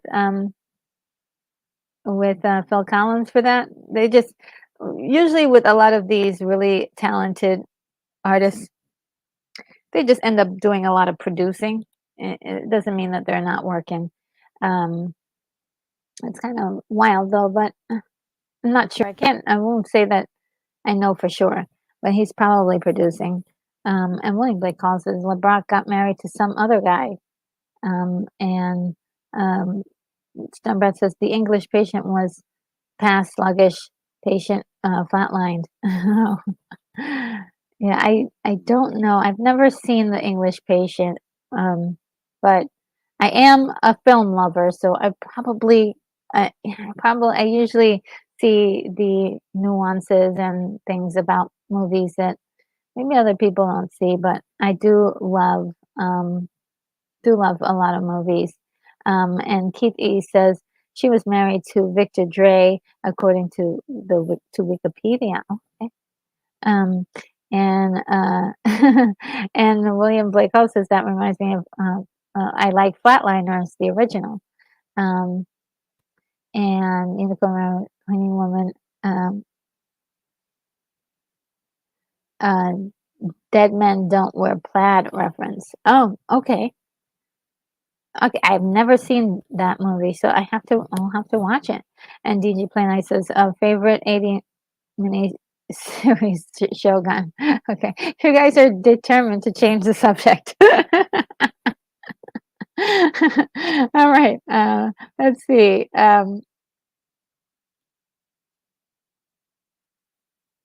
Let's see. And oh, Krabby Patty is here. Hey, Krabby Patty. I haven't seen this movie, but I'll rate it a solid 6 out of 10. You haven't seen the movie? Oh my god. That sounds like the internet. Yeah, yeah. I haven't seen there's a lot of movies that I have not seen yet. I think when I see them I'm gonna like them, but I don't know yet. I don't know yet. So like even this I haven't rated this and I've definitely seen this. Oh, what would I give this one? Why don't I want to do that rewatch, and when I do the rewatch, I'll rate it. I think that's what I'll do. Sometimes I like to make sure I give the right rating. Moscow on the Hudson, and this is a movie that I remember, and maybe I've seen part of it, but I can't claim that I've seen the whole thing. Um, it is a Russian saxophonist visiting New York with a circus troupe suddenly decides to defect from the USSR during a shopping trip to a department store, but he finds adjusting to American life more difficult than he imagined. Yes, this was like a popular thing that happened um, in the 80s, where a lot of people defecting to the United States. Um, and it was sort of like a big deal, it was like a big deal. And so it is rated R, so it's for a more mature audience. It is directed by Paul Mazursky. It stars Robin Williams, incredible um, talent there, and Maria Conchita Alonso, Clement Derricks, and Alejandro Ray. And so, yeah, that this is one I've seen part of it. I may have seen the last part of it or the beginning part of it, but I really can't claim for sure I've seen it because I don't remember it all. Um, and let's see. And all right, so I'm gonna keep going. Uh, and Flamingo Kid. Flamingo Kid is one. 1984, a recent high school graduate, uh, unsure of his future, gets a summer job at the Flamingo Beach Club and meets charismatic Phil Brody. Uh, this looks, uh, this is one I never did see, but it is sort of a coming of age story. This is directed by Gary Marshall, stars Matt Dillon, Hector Elizondo, Molly McCarthy, and Martha Gaham. Oh, sorry, Damon. Sorry. So yeah, never saw that one. I don't know if you guys have seen this one. Let me know if you have seen it. And oh, we're probably gonna get through a lot of these faster. Let's see. 16 Candles. Everybody remembers this. This was one that whew, doesn't age well, but I mean, I've seen this movie so many times. Oh my God, so many times. And we just kind of went with the flow on this one. It's a girl's sweet 16th birthday party is anything but special.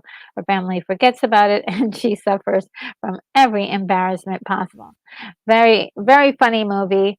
And it was directed by John Hughes, who usually writes these things, but On this occasion, he's directing and stars Molly Ringwald, Anthony Michael Hall, Justin Henry, Michael Schofling, and yeah, it is one of those movies where the guy who was playing the main heartthrob that Molly Ringwald's character is in love with was just ignoring her on every basis. Or there were a few times when it looked like he was interested, but then he got distracted, and it sort of plays into the the fantasy that the person that you like will also like you back, and or at least willing to give it a shot. And being that this character, the guy, is having trouble with his completely um, superficial girlfriend, he doesn't really. He kind of does like a really crappy move, but again, I'll leave it to the era in which this was made, in which people at that point didn't realize a lot of things. But I will say that it was really kind of interesting at the end, where you're kind of it's a fantasy, and it came true for her, because her life was pretty miserable otherwise. But I did love this movie for a long, long time, and I'm not sure what my feelings are about it now. It still has merit, but it doesn't hold up. I'll say that. It has merit, but it doesn't hold up. And yeah, it's I still can't forget the way um she was so in love with that guy. And yeah. She was so in love with that guy. And see. Oh, and Melodic says, it's Flamingo is Flamingo Kid the poker playing movie? If so, I hate this movie. Fight me. Melodic Method. Surely you will not get anyone to fight you over here. But I'm not sure if anybody even heard of this movie, so you're in the clear. Ah, and Krabby Patty says, "These movies are 15 years older than me." Well, Krabby Patty, that's really awesome. I'm so glad you're interested in these. They're really great. And I like a lot of movies too that are before my time. Definitely love a lot of the movies in the 60s and the 50s. I'm really getting into the 50s sci-fi era. Boy, are they really good. And just entertaining and eye-opening about what sci-fi was like for that time. And yeah, so cool. And Melodic Method says that 16 Candles is hilarious. Yeah, there were a lot of jokes in there. There were a lot of mishaps. There were a lot of silly things that, uh, things that were going on. It was great. It was great.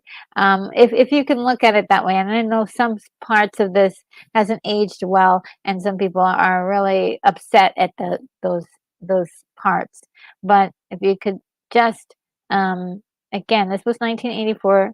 We're now 40 years older, and we are much wiser, and so we can't apply those rules to this movie at that juncture. We can mention it, but I think we could apply that as sort of a drawback to the movie. Otherwise, it's really, really good. And it is another coming of age movie where you're kind of um, our characters grow a little bit from the entire experience. Um, and William Whitehall says, John Hughes movie I like is Career Opportunities, One Long Valentine to Jennifer Connelly. Oh yeah, never saw that one. And let's see. Melodic Method says I could make a lot of non-family jokes about 16 can, but I shall refrain. Thank you for refraining. We really appreciate that. We really appreciate that. And Stumprat says a film that does hold up is Pretty in Pink. Really? And, I haven't seen that in a long time, and DJ Play Nice agrees. Oh, wow, okay. We'll have to take another look at, Pretty in Pink. It's been a long time. These 2 movies have been mistaken for each other over, over the decades too. Um, and, um, and DJ Play Nice likes the soundtrack to that one. And, Keith E says a lot of the Molly Ringwald movies all blend together in my mind. They do sort of do they do sort of do that. Um, she plays, like, essentially the same character. She was only meant to, play herself or a version of herself that was on screen, and it worked for many years. I think people enjoyed that. And, uh, and, Sunrise says, "Try it, little tenderness scene is brilliant." And, DJ playing us, I am now and always will be the Duck Man. Um, and Krabby Patty says, "The movies I've seen from this era are mostly spaghetti westerns, like My Name is Trinity, Terence Hill, Bud Spencer." And, DJ Play Nice says, "Annie Potts was cool as the record store owner." That was in this movie? I did not, know that. At least it's been a while. William Blakosis, weirdly enough, when I think of Molly Ringo, I think of Stephen Kind TV miniseries, The Stand. Oh, yeah, I remember The Stand being out, but I don't remember, I don't think I ever saw The Stand.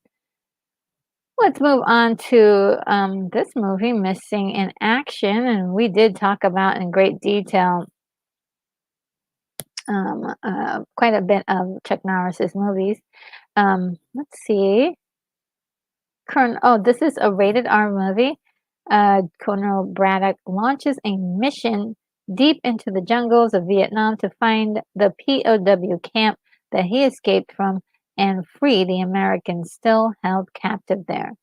It was directed by Joseph Zito. Chuck Norris, who stars in the movie, Emmett Walsh is in it, David Truss is in it, and Lenore Kasdorf as well. And I believe with Joseph Zito being the director, this had to be one of those. I believe this was one of the directors for Canon Films at the time. Let me do a little double check on that. I think.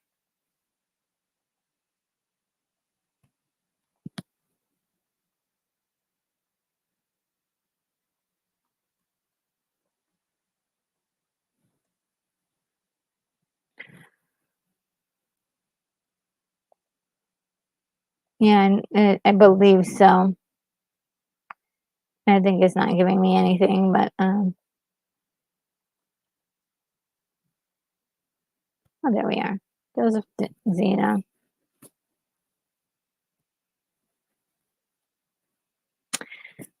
Yes, I believe so. Invasion USA, yes, those are all the movies from Canon Films, and he was definitely one of their boys. Um, so let's see.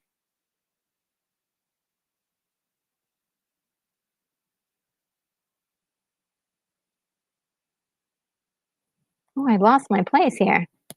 I'm pretty good at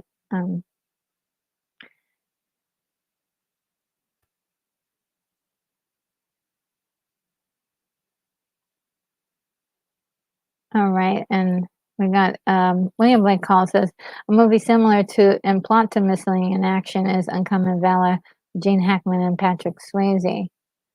Um,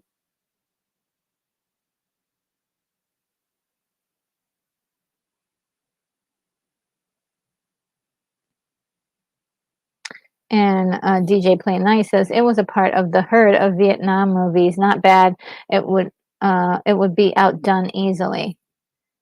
Oh yeah, I mean it's unfortunately probably did not have a whole lot of money behind it, but I think they would probably blew the entire budget most of the budget's money on just getting Chuck Norris involved, because that's how um, they kind of did that.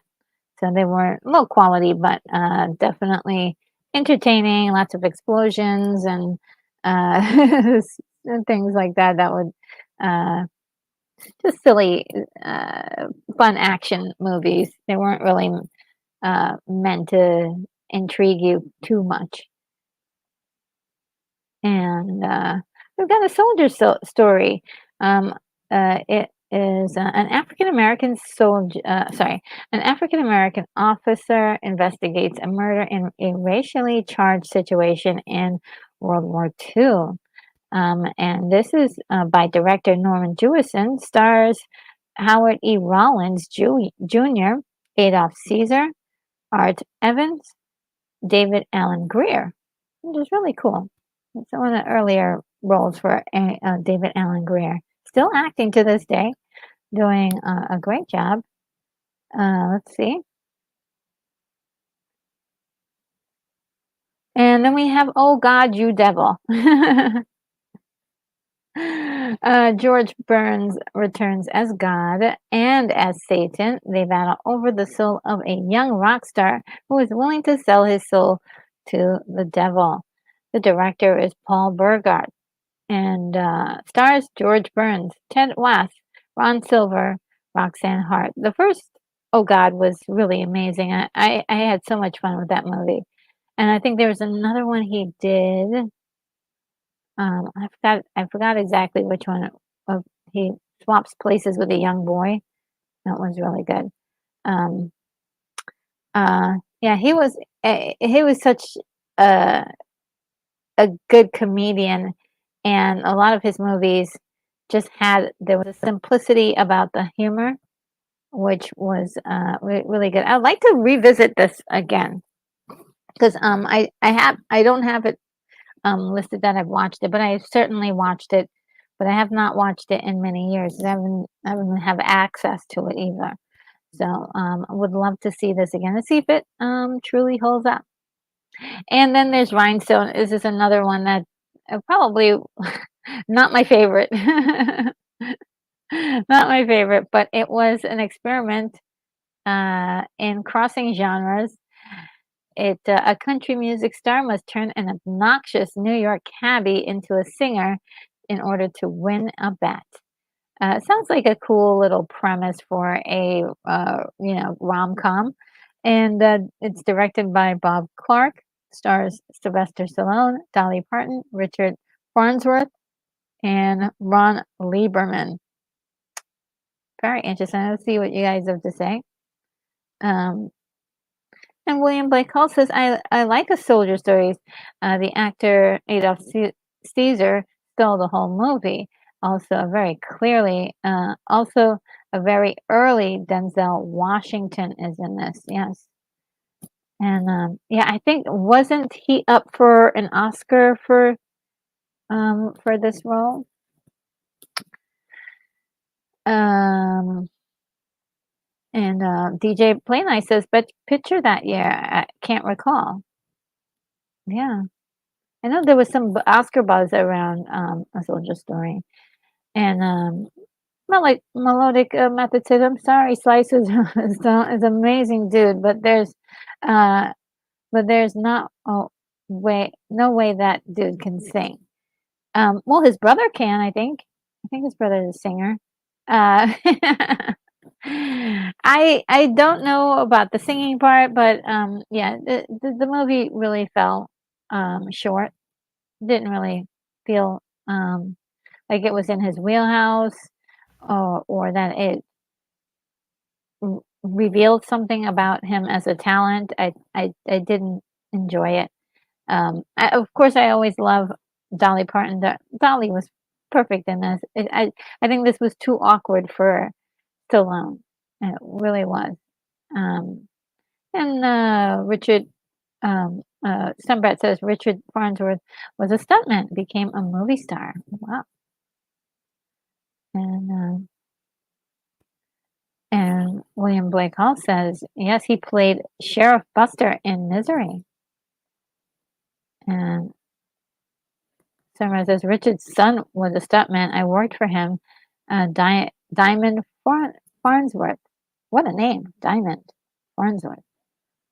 And he starred in Lawnmower Man film. Oh, really?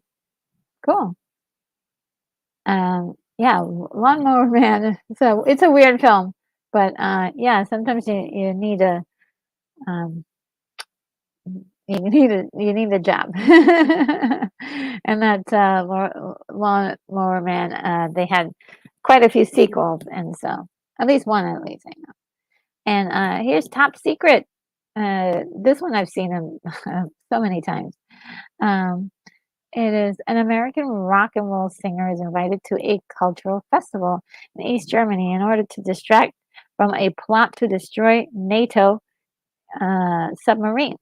But he accidentally becomes involved in a resistance plot to rescue an imprisoned scientist. And this is a comedy crime drama with some music. And it does some really cool singing and dancing in this thing. It's directed by Jim Abrams, and David Zucker, and Jerry Zucker. So three directors on this. It stars Val Kilmer, who's really doing a fantastic job. Omar Sharif is in this, and I'm like, Omar Sharif in a comedy? Yeah, very good stuff. Jeremy Kemp is in this, and so is Warren Clark. Very funny movie. Enjoyed it immensely. Want to watch it again tonight, but I got something I gotta do, so I can't watch it. But it's really a lot of fun. A lot of fun. And and William Blake Hall says Top Secret. Now we're talking. One of Omar Sharif's great movies. Yeah. None of the other this one, it's the one this is the one where he's in a suitcase, yeah. Oh, man. I do love him in this, and he gives it 100%. It's like it's 100% of performance, and, Melodic Method says, "I'm embarrassed, I've never seen Top Secret." Oh, you'll be delighted. You will be delighted. Yes, it's a laugh fest. Yes, and, yes. Melodic Method says I should watch it tonight. Yeah, it's really good. I would watch it tonight if I wasn't doing other stuff. Um, and also this is another one that William Blake Hall mentioned, the Never Ending Story. I did a complete and total breakdown of this movie, which is one of those just epic movies. I used to think that this was a Jim Henson production, but it wasn't. It was a production made specifically for the movie in Germany by Wolfgang Petersen. Even if you go to Germany, there's like I believe a life size version of uh, the I forgot the name of the puppy here, the dragon. I forgot the name of the dragon, but there's a life-size version of him in a museum somewhere in Germany. I mean, it's a big deal. It's a big deal there. But yes, incredible um, practical effects. And does it hold up 100%? Maybe not, but it's really a treasure to see. I do love and adore this movie. I see it, try to see it at least once a year. It is a troubled boy drives to a sorry, a troubled boy dives into a wondrous fantasy world through the pages of a mysterious book. Very nice premise. It's just wonderful. I just love it. I gave it a 9 for rating. So yeah, that's incredible. An incredible movie. It's much deeper than what it looks like. It looks like it is much deeper than you could imagine because I've watched this movie so many times, and each time I look at it, I see something brand new in every single actor, and all of the different sub meanings of things, the images that are being shown. It's very, very cerebral. And even though it looks like it's not, it looks like you know, like a story that may be jumbled up, and you're like, "What's going on here?" It's totally not. And William Blake Hall, the dragon is Falcor. That's right, Falcor. I remember that little kid yelling for for Falcor, Noah Hathaway. By the way, Noah Hathaway, um, I believe he did a fantastic job on that, and he sacrificed for that movie to the point where, even to this day, he has injuries that he still suffers from it.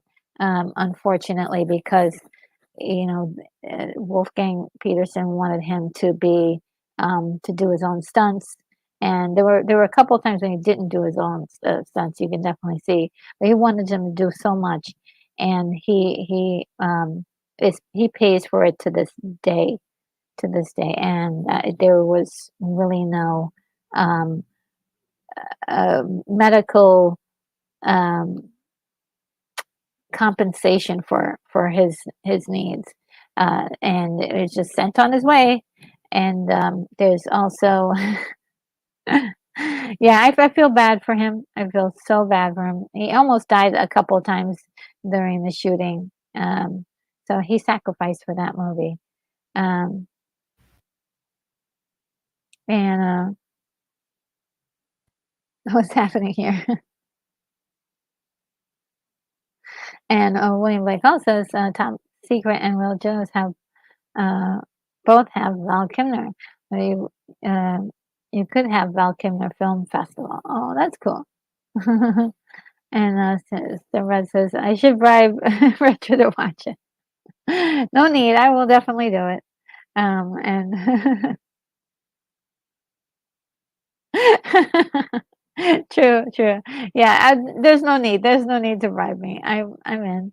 And Stembrett, yeah, agrees with me. The never-ending story is epic. Yeah, I think a lot of people see that it's puppets and there's animatronics, and they tune out immediately, and it's for kids. No, this is definitely, you could show this to a kid and they will be mesmerized, but it really isn't. It really isn't.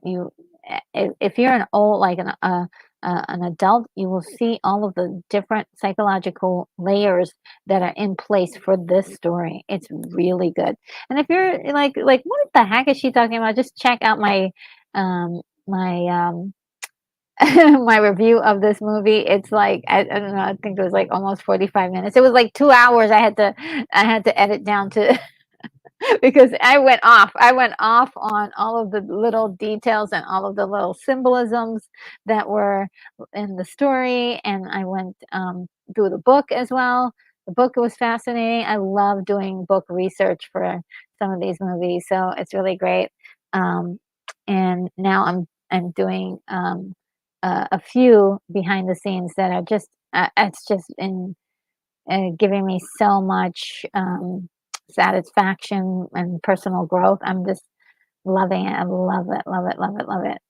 I love what I do. And like Method says, I love the hate, the never ending. I love and hate the never ending. Sorry, it makes me feel nostalgia that is truly painful because it harkens back to the good childhood memories. Oh, good. Well, I'm glad there's good childhood memories. Um, and sometimes you gotta scrape for them, but sometimes they're there. Those moments when you're a kid, and for a few minutes you can see something that reminds you of a simpler time.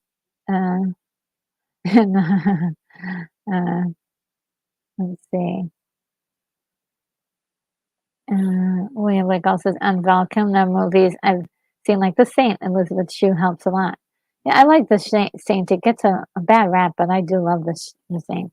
And Simba says actors who insist on doing their own stunt get get what they asked for, just saying. Oh, yeah, no, no, no, and but him in particular, he was a kid, and, um, he didn't I don't think he knew that he wasn't supposed to be doing those things.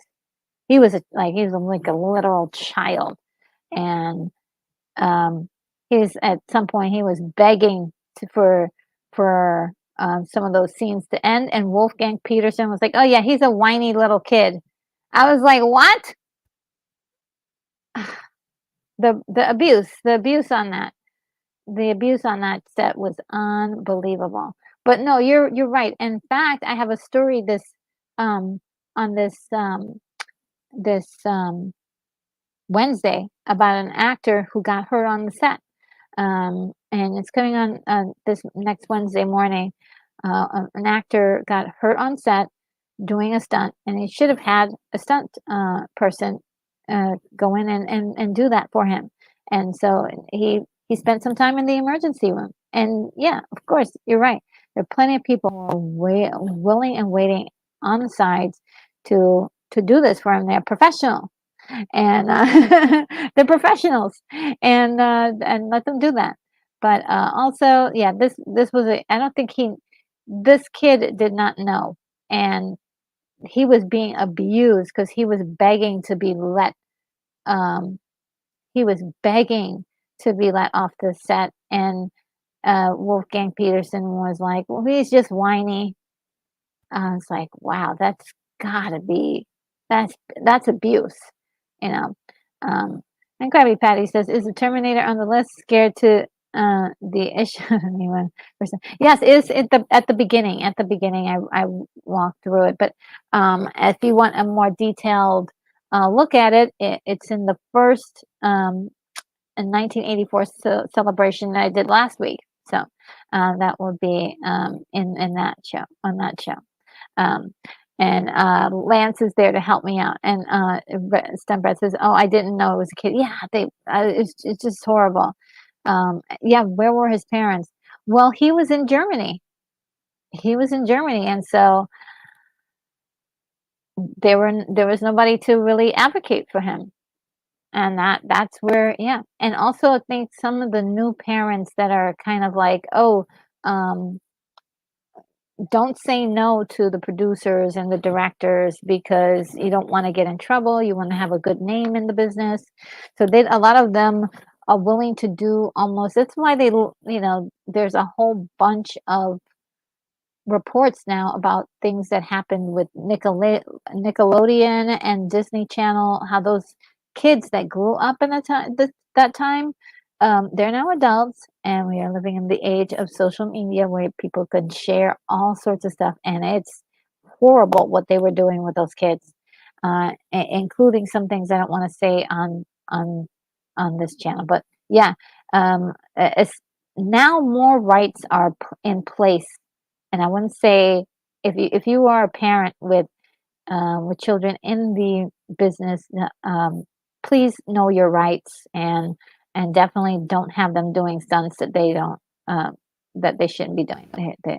There are many ways to get that to look on camera besides actually dying, you know, because or getting hurt, being hurt for life, because poor Noah, he had to have a fund me campaign that he didn't even do it. Somebody else felt bad for him and and put together this campaign to raise some money so he can get medical treatment for his back. It's awful, awful. And William Blake also Terminator is Retro's favorite movie, though she rates Raiders of the Lost Ark slightly higher. Yeah, she said that. Yes, it's true. Look, a good film is a good film, right? If there are films out there that are great films, not I don't like them, but they're great films. I'm willing to give that movie a 9 if it's great. But if it's not a movie I truly love, But uh,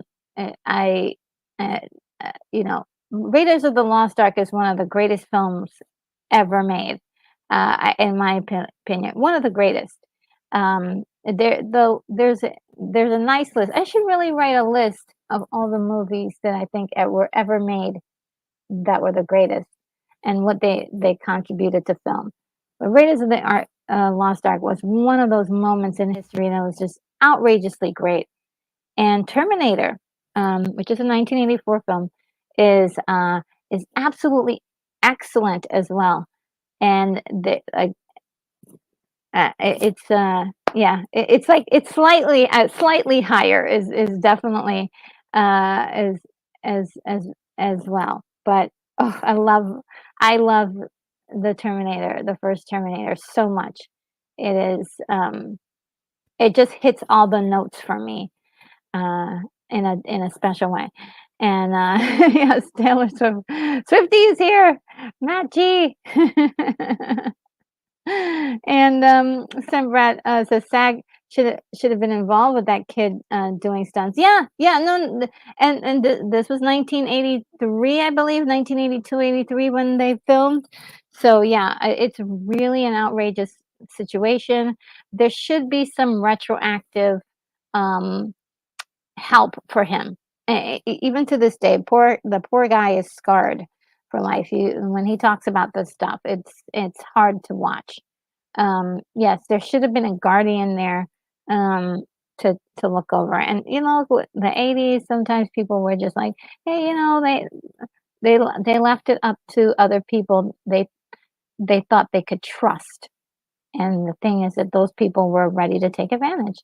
And, the directors are really in the mindset of, I gotta do this movie, and I don't care what it takes.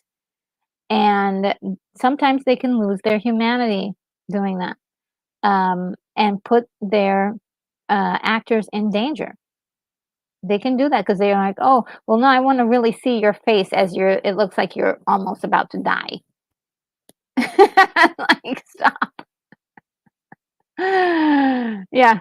Oh, and Corey's comedy channel is here. Okay, listen, guys. I just discovered Corey's comedy channel. It is so great. And I'm not sure if this is because of Keith E, where Keith E is the common thread here. But my goodness, I do love your channel, and I do love that you talk about YouTube and YouTube's effect on YouTube creators. So keep up the great work, and yeah, fantastic channel. Lots of funny jokes too over there. So I do recommend that channel for you guys if you like to have a little fun, and also for anybody who it has their own channel and it wants to have a place where they could kind of commiserate. I love that aspect of your live. Some of your live streams are just I'm like, "Oh, no, I missed it." I didn't get a chance to say what. Yeah, it's a really cool channel. Great job. And Melodic Method says Raiders is pretty amazing. It really is. It really is. And Brad says, "Yeah, stunts equal lifelong back and neck problems. Heat pack on my back as we speak." Oh, no. Oh, no. Was it for one particular injury, or was it um, for just in general? Uh, let us know. Let us know.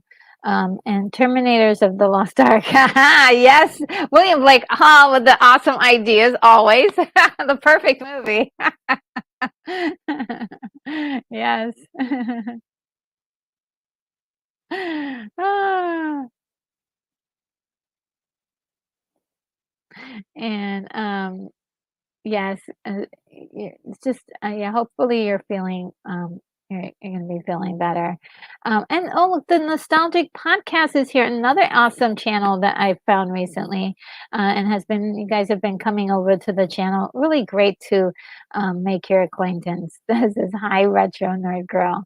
And Krabby Patty says, after the last decade of allegations in Hollywood, I guess anyone who let their kids near acting um, uh, careers. Was wondering. Yeah, yeah. I mean, I question anyone who lets their kids near acting careers. Yeah, I think acting is great for kids in plays, school plays, and learning the drama of the arts. Um, but being on a television show, if you're not there to watch every single aspect, who's around your kids, who's touching your kids, who's hugging your kids, who's playing with your kids, and um, what they're asking them to do as actors. Um, yeah, like in the 70s, 80s, and even 90s, some of the things that people were allowed to do with children in movies is absolutely scandalous. Not anymore. I'm not going to go into it because, again, this is a family channel, but it was absolutely scandalous. Now there are more things in place. There are more things in place, and we really need to be vigilant at the jobs that we see our actors do. A lot of people complain about teenagers being in these, that people playing teenagers in older movies were like in their 30s. Yeah, because I certainly don't want to see, teenagers, actual teenagers, do some of the things that are being done in these movies. I think it's time for us to like understand that the medium of movies is a make believe place. It is not real life, and we shouldn't try to make things always so realistic.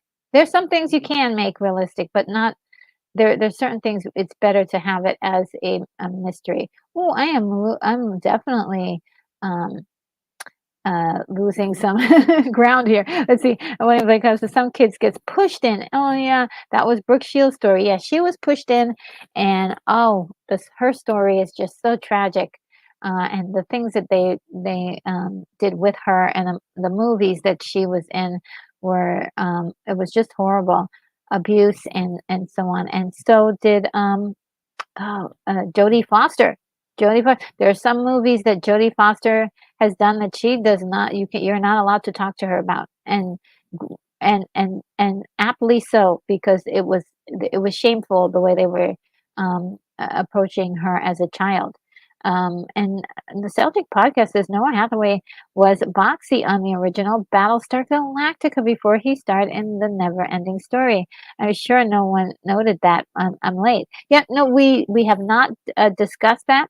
I did talk about that in my review of the movie, and yes, he was the cutest little thing that you've ever seen in the Battlestar Galactica show. It's so adorable, um, and yeah, it uh, just so sad what happened to him because when you see him in the Never Ending Story, he's so vibrant and so you can see like wow, he has a promising career ahead of him. And not sure what else happened after that. I'm sure with the injury, it didn't help. And sometimes it's retro. That's why child actors like Jackie Coogan and Shirley fought for kid actors, right? Yes. Oh, are you talking about Shirley Temple? I love her. Shirley Temple. Yeah, yeah, yeah. And that was back in her day, and I can't even imagine. Uh, there are a lot of laws in place now, but I think it's something to continue to revisit because what happened to Noah was truly horrible. And uh, and nostalgic podcast says Happy Black History Month to all, and because I'm the unknown stuntman who made Clint Eastwood look so fine. Uh, who was that? Um, and oh, Stem Brett says, retro my injuries are described as cumulative trauma. Oh, over 20 years worth. Oh my goodness. Ah, so sorry. Yeah, so sorry to hear that. And hopefully, and look, technology, I mean, is looking at these things and looking at ways to help people with this kind of thing. But yeah, I mean, for all the movies that you've been in and for all of the entertainment that has brought a lot of people. I personally thank you for your service in the industry. Thank you um, for that, and so sorry that you had to endure this trauma. That's really heartbreaking. But you're always in such great spirits, so we love you around here, of course. And so we hope that it's not too bad. That that you found ways to make it work, and cope with it. And Corey's comedy channel says, "Thank you so much. You're so kind. Yes, Keith E is always bragging you up. Oh, he is. He suggested your channel to me. You do an awesome job. Oh, thank you, thank you. Well, if you ever want like to talk about, uh, I love talking about YouTube, and, it was so funny because one of the last ones, I was like, "Yes!" And I was going on, and I was like, "Oh, I wish I was on his channel to talk about it." So let me know if you ever need, someone to converse with about YouTube struggles. I am there for it. Oh, Dadman is here. Dadman Walking 55. Hey there, Retro Nerd Girl. Hello. Great to see you. I know that we're about to do something together soon. Um, so guys, make sure that you're subscribed to Dadman. I'm going to be on his channel very, very soon. And what Blake Hall says, it's not the years, it's the mileage. Yeah. And, and let me just keep going.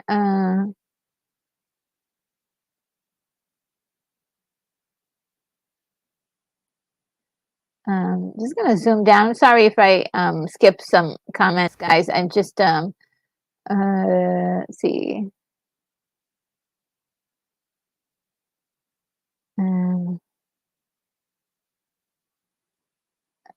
just gonna because I'm so far behind. I didn't realize how far behind.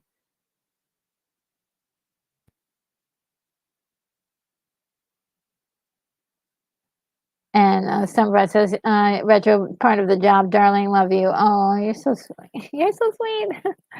um, and Melodic Methods mentions stem cells. Yeah, they're doing a lot of stuff with stem cells. So um, so hopefully there's more treatments that come soon that will help um, with that. And it says, "Wow, what kind words? Thank you." Oh, absolutely, absolutely. Um, because I mean, even though in the case of Never Ending Story, with Noah's story, we really enjoyed this story. Like, for a lot of people, this was their childhood. Like seeing this and seeing some of the other products from this line. There was like two sequels, and there was also um, a I think there was a comic book, and then there was a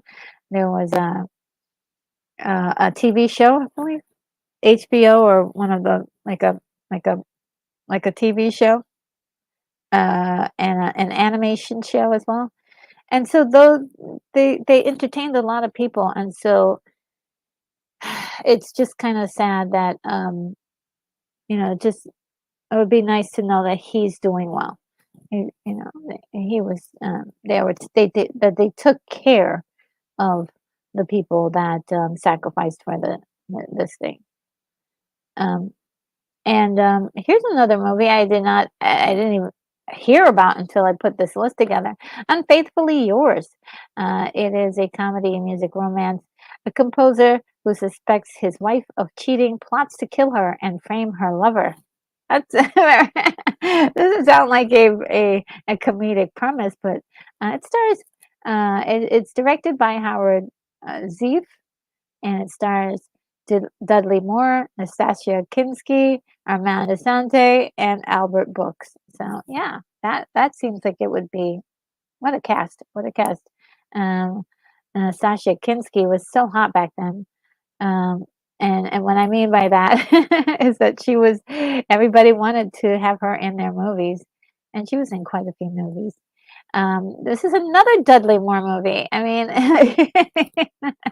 I mean, so many movies for Dudley Moore in this time. Best Defense. A military weapons engineer struggles to do his job responsibly while a hapless tank commander has to live with the consequences in combat years later.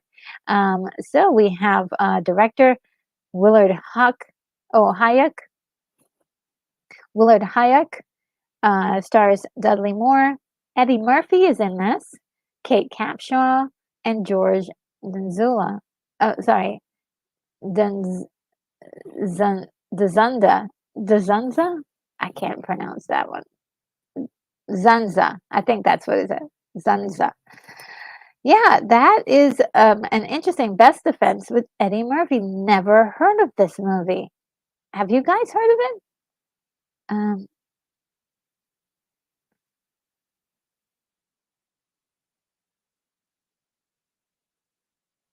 and Nostalgic Podcast says I interviewed Heather Thomas last year on my show. Oh my God! Wow, wow, wow. Um, let's see. Uh, let's see. And William Blake Hall says Nastasia Kingsley was on a lot of college dorm walls and uh, photos posed with a snake. I never saw that one. Um, I had no idea. Um, and Nostalgic Podcast says Best Defense is one of the worst received movies Eddie Murphy ever did in the 1980s. Really? Yeah, I mean, it was so I didn't even hear about it.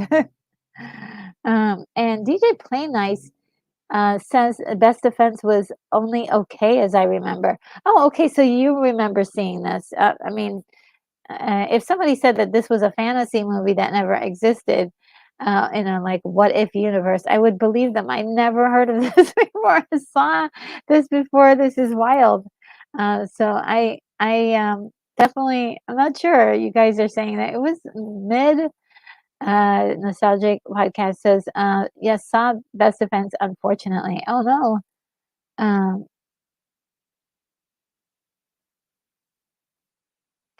in the theater, I love Eddie Murphy. Um, Oh, and Sembra, you're so sweet. Says if I ever do an interview, Retro will be the first. Oh, thank you.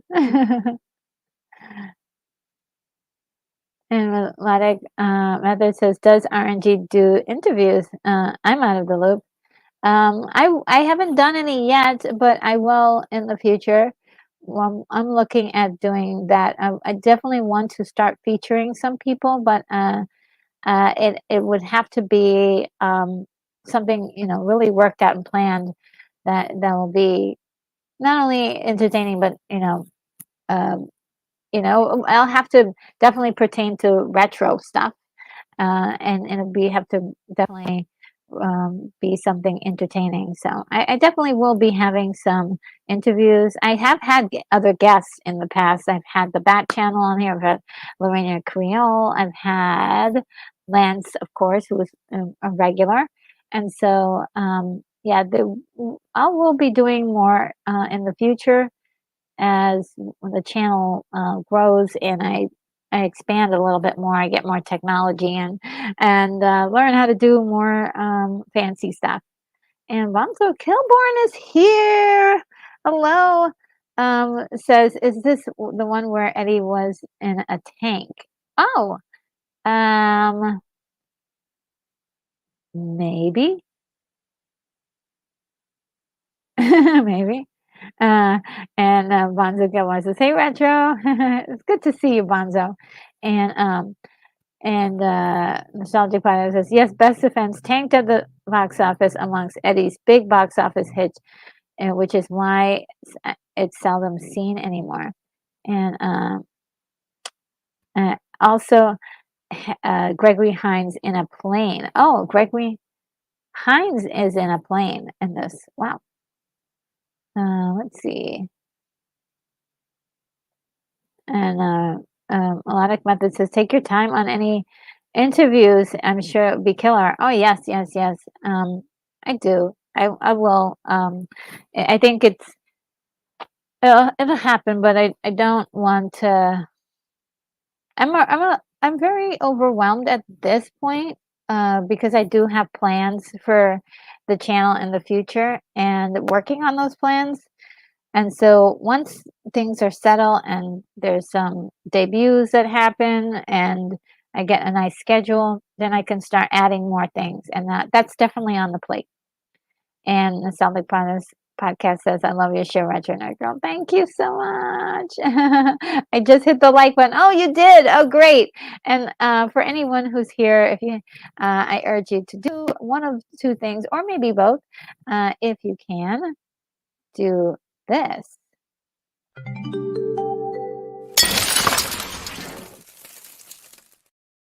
Yes, hit that like button or smash it or or gently tap on it. But also, if you haven't subscribed, go ahead and do so because that will help the channel. Now, I heard that every time you say subscribe, there's like something animated that happens to the subscribe button. Let me know if that's true. Uh, that's one of the mysteries of YouTube. There are little features that are added that we don't know. And Sunbread says, "I took my oldest daughter to the late '80s to see Vegas to Vegas to see Gladys Knight and the Pips and Gregory Hines. Awesome. Oh yeah, I'm sure. I'm sure. Gladys Knight and the Pips, amazing. Gregory Hines is incredible. Opal Del Doc, hello, how are you? It's been a while. Speaking of the actor George Dunza and tanks, The Beast or Beast of War is a very strange late 80s film about Afghanistan, about the Afghanistan invasion. Cool, I had no idea. And Bonzo Kilborn says, "Oh, it's saying hi to you guys. Yeah, yeah, cool, cool, cool. Everybody's saying hi." And William says, "I may as well hit the like now because my computer is still showing the tally." Yeah, cool. Oh, Krabby Patty says, "Yes, it glows every time I say subscribe." Awesome. I love it. From now on, I'll be like, subscribe, subscribe, subscribe. That's really fun.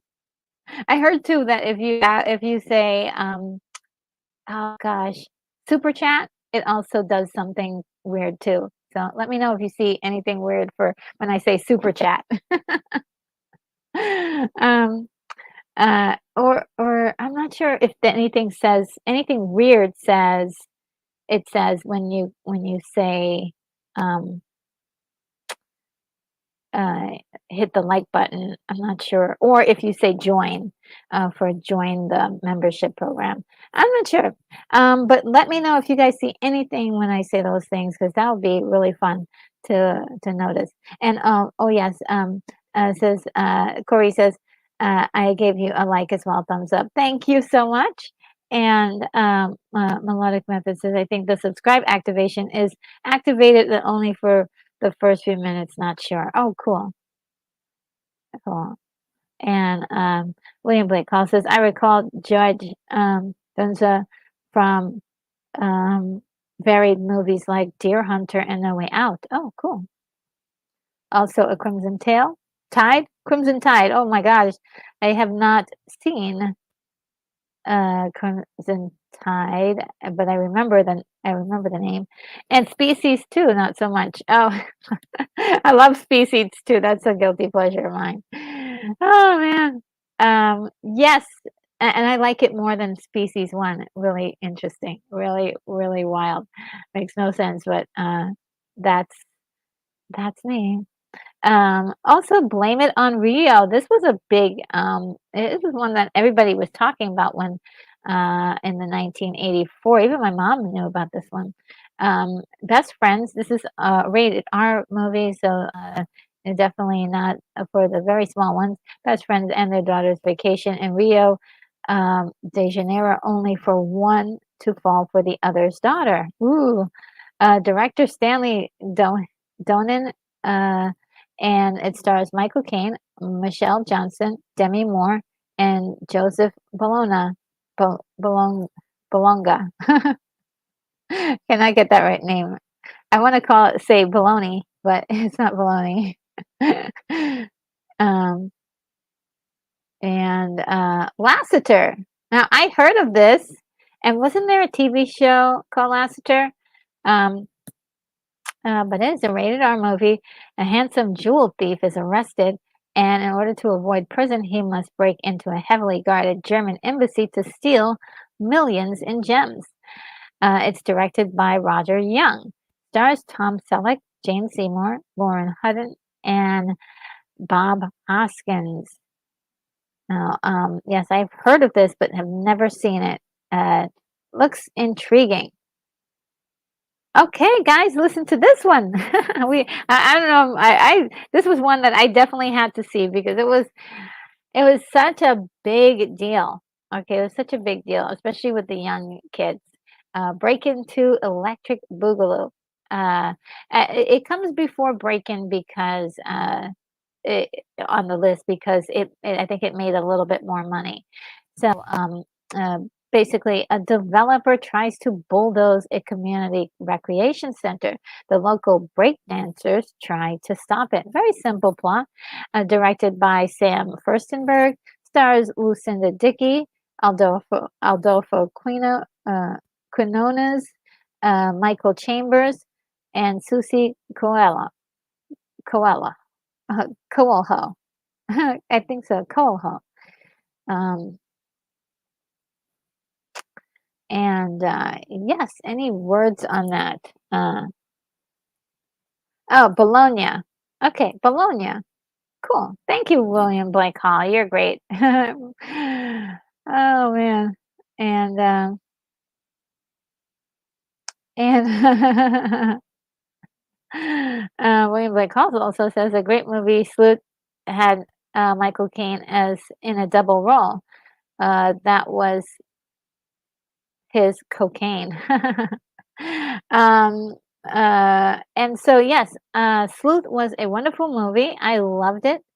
I'm not sure if he reprised it later, but there is one early one with uh, Laurence Olivier, and I was I think I was in my Laurence Olivier phase where I was watching all of his movies, and I saw that one, and I was like, "Oh, this is a good movie." I saw the remake, and it was not as good, but still, it was really good. Very nice. I was like, "Oh, you know what? It's not as good, but it's still good." So yeah, Break Into Electric Boogaloo. I think I saw this ages ago, but I removed it from the list because I don't remember what actually happened. And Charlie O'Brien says lots of 80s movies had to do with evil developers. Yes. It's- and a lot of the low budget films that they do now are also have that same feature. Especially a lot of Christmas movies, a lot of those Hallmark Christmas movies. Yeah, big story plot. And Krabby Patty says he had a story about a woman who thought she was a drug dealer because of his name. Oh, really? Interesting. Interesting. Um, and yeah,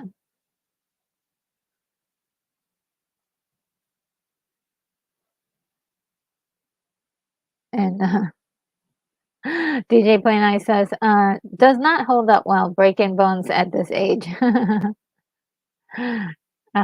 Yeah, so I have not seen this in a while. We'll have to come back to that one. And oh my God, Firestarter. I love this movie so much. I know it's not like the book. I know it's different from the book. As an adaptation, it's not as incredible as the book. But I thought they did a fantastic job in this. And there was a remake lately, and I'm like, it was weird because right in the trailer, I saw the trailer, and I was like, "You're getting it wrong. You're getting it all wrong. You don't understand. You don't understand the original Firestarter."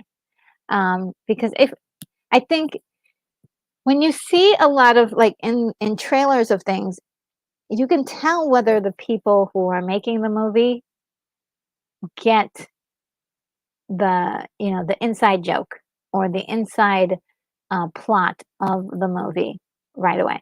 Like when I saw Dune, the trailer for Dune, I'm like, oh yeah, they're getting it right. They understand the assignment. And so for the Firestarter reboot, they did not understand the assignment and didn't understand what this movie was about. And they didn't understand what the book was about either. It seems like. And Firestarter 1984, it's a rated R movie. And I think it's mostly rated R because of the violence. It's not that bad, though, to tell you the truth. But if you're really concerned, I would definitely take a look at it before showing it to younger kids. You might be like, oh, this isn't too bad. A couple who participated in a potent medical experiment gain telepathic ability and then have a child who is pyrokinetic. And this is directed by Mark L. Lester. It stars Drew Barrymore, David Keith, Freddie Jones, and Heather Locklear. I don't mention George C. Scott in here because he's the one that's really killing it in this movie. And so is there's one other person in this that's also killing it. There's a lot of really great actors in this. I also did a deep dive on this for anybody who is interested in knowing about it, or knowing any of my deep analyzations of this film. I absolutely think that they nailed the relationship between the daughter and the father and what that means to the results and the moments in which we see the child use her for her powers. She and the reason why she doesn't use her powers. Okay, the reason why she doesn't use her powers, and it has to do with that early scene with her and her mother and her father in the kitchen. She gets mad at her mother, and her hands. She has cooking gloves on, or muff. I forgot what they're called, but she has those cooking gloves on, and they go into flames, right? And she hurts her mother, and she's like, she didn't want to hurt her mother. She was upset at her mother, but she didn't want to hurt her mother, and so this is where and her father comes over to her and says, "Don't ever do that again," you know? And so from then on, she realizes she can't use her powers every time she's upset. And that's one of the reasons why she doesn't do it. And so they give good cause for when she does use it. It's always because her father says, "All right, do your thing." He gives her permission to do it. And so I think that relationship is so strong in this film, and it really pushes things along. George C. Scott, one of the scariest people, who wants to be the friend of the little girl. I mean, he plays it up, and it's just so creepy. It's so creepy because you're like, get away from him, or can't you tell that he's a bad guy? But then also you're like, wait a minute, is he really a good guy, or is he really a bad guy? And when they reveal certain things about his intentions, it's absolutely scary. It's absolutely scary. And so, yes, it was really, really incredible. Martin Sheen is in this, yes. and he plays a very similar character to the character that he plays in Dead Zone, where he's just a bad guy who's insecure and that kind of businessman uh, type of manipulator. And yeah, great stuff. Loved what they did in that movie. There's some visuals in there too that's really outstanding and doesn't get a lot of love or does not get enough um, um, care. It just doesn't get enough, flowers for what it did. And Drew Barrymore is incredible as a kid actor, and she's really one of the best. And yeah, great stuff. Love this movie so much. And William Blake also with Firestarter, once again, the book remains the story's best medium. Yeah, I mean, they didn't get the things in the book, but I think it creates its own kind of thing and ties the characters in the story a lot, in order to drive what happens, which is great. I mean, I understand if you can't get the full nuance of everything um, that's in the book, or um, but I did love their offering for this. This was really good, in my opinion. And William Blake also says in the book, the shop is really chilling. So, now, see, this is what I need.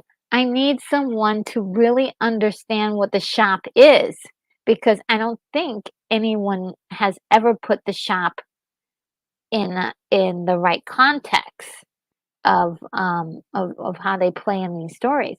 And so that's what I thought. I was like, oh, so then this new movie will have the shop and will really dive right into the creepiness and the lack of humanity that's going on there, what they're willing to do, the experiments that they're doing, and how they're treating people like they're expendable. It's very, very um, it's something I felt like this movie didn't quite get there, but it showed you a small taste. And I don't I'm not sure about the remake. I did not see the remake, but I did not hear much about the shop in that one. But that was the peak. That was like if I would do a sequel or I know there was a sequel, but if I were to do this as a remake, I'd recreate that whole thing with the family dynamics and strengthen it, but also the the shop. How scary is that company and what they're doing, uh, and why they're doing it, and who's giving permission for them to do. The questions you may have asked about the shop. And William Blake also says, "Was Martin Sheen in it?" Yes, he was. So great, so great. Oven mitts, yes, thank you. It was oven mitts that were set on fire. Absolutely creepy to see that. And William Blake also says, "Retro, have you ever seen the Fury Wild movie about big time psychic powers?" Yes, and I did a review on it on this channel. It is definitely one of my favorites. Um, it isn't a great movie by any means, but it I thought it was wonderful. Um, it's cheesy the way it's set up, but there are moments in it. At least I saw that in the theaters. By the way, I was probably a little too young to see that movie in the theater, and I certainly did see it in the theaters, and it was riveting. Especially that last scene where the young man is floating in the room and it's really dark and I was like, oh my God, he's he's like totally flipped out. He's turned on everybody. It was just dark. It was dark. Um and I don't know if anybody could do the Fury again. But yeah, they are in the same universe, right? Technically, right? And Krabby Patty says she learned with the great power it comes responsibility, but without Uncle Ben dying, that's a first. Yeah. Yeah, I mean she learns that, but also um yeah, yeah, there's a lot of uh, there's a lot of emotional strings pulling at you in in that first movie, in my opinion. Melodic methods. Every time people say the book is better, I wonder if a graphic novel could do a good job. Maybe, maybe. Um, eh,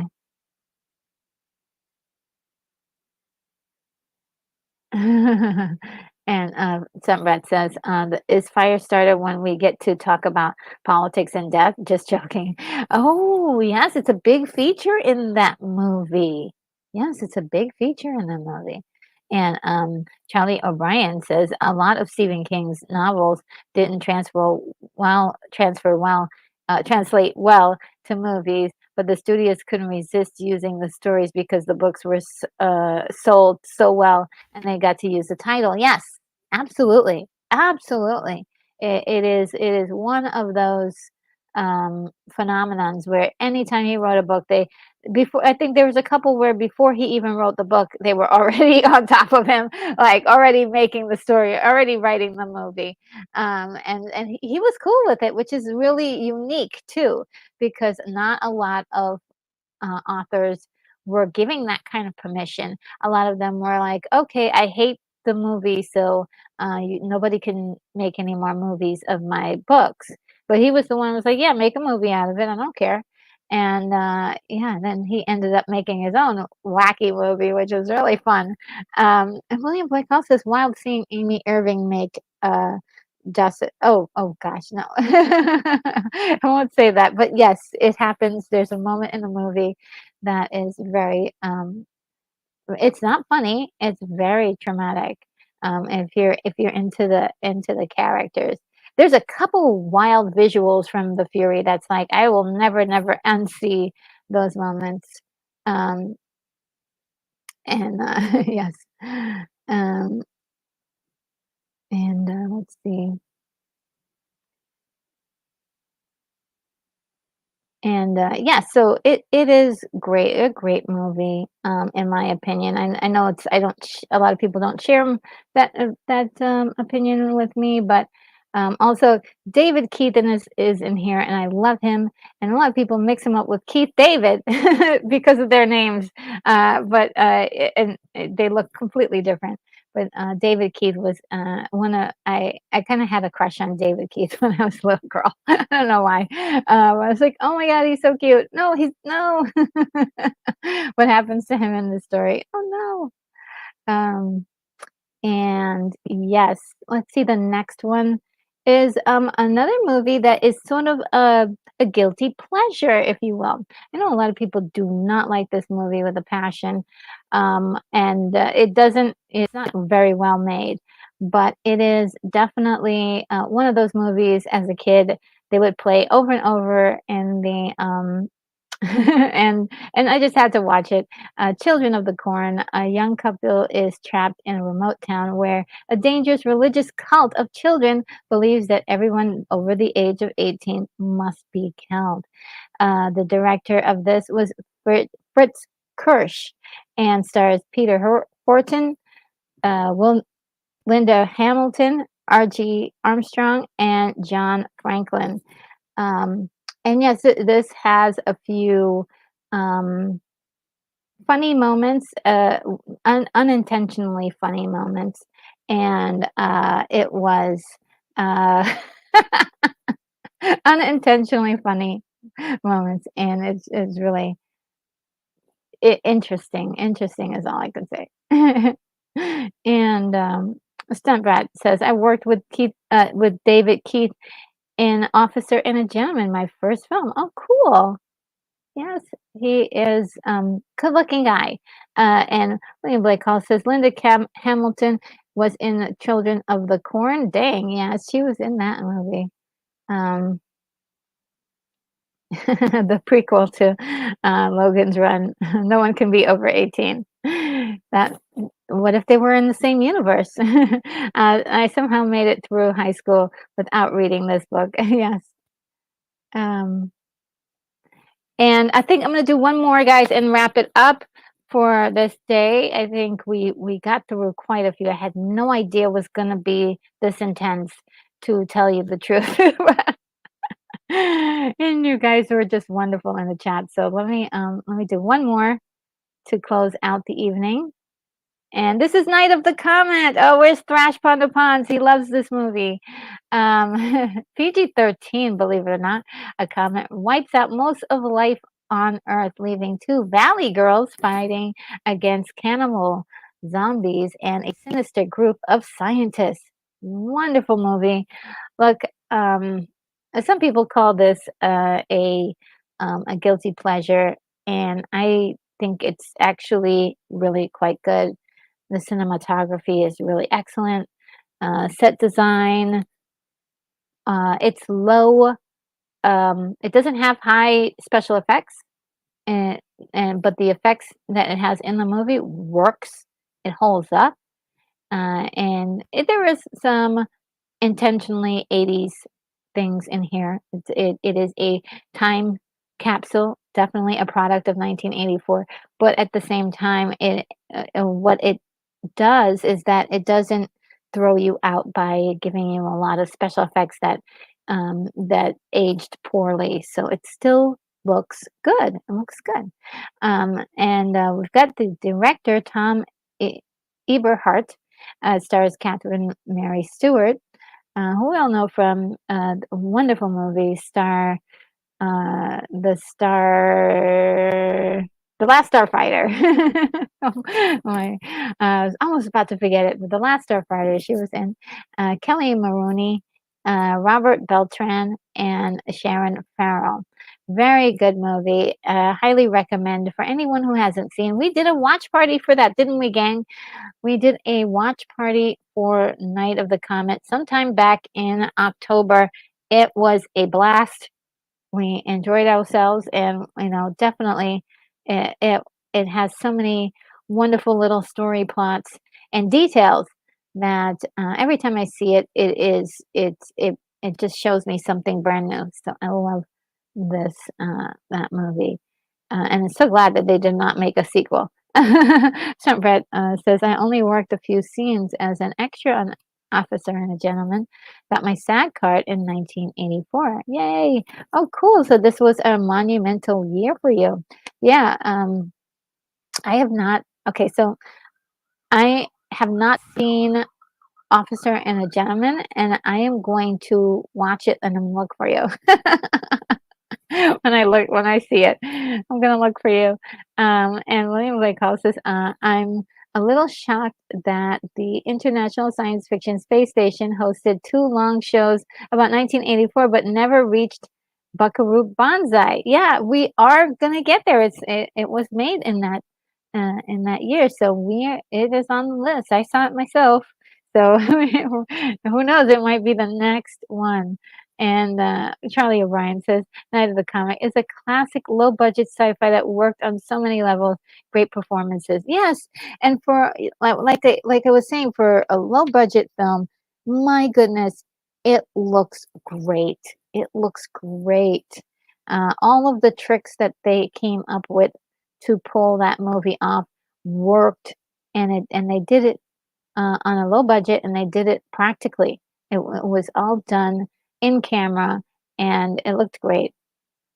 And Semper says, Retro, you can't really see me in that film, but Lou Gossip and I became friends. Oh, okay.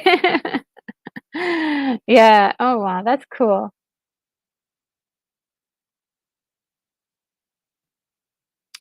And let's see. I am. Yeah. Okay. So I think this is it. Let me just write down really quickly where it ended for today, so I can part two. We've got.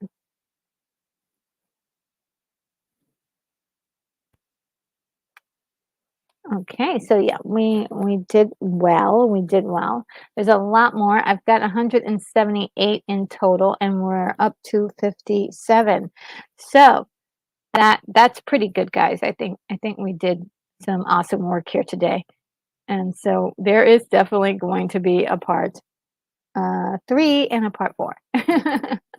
It seems like we're gonna take some time on this. But and then we haven't even gotten to music yet. We have to, this is just the music segment, the movie segment. We haven't gotten to movies yet. Sorry, music yet, and the music is going to be so much fun. I should finish that one in a day, but these ones we have to really take a look at these movies and how awesome they are. Now, before we go, I'm gonna just let me just make an adjustment here. Okay. And I do want to go over what's coming up. See?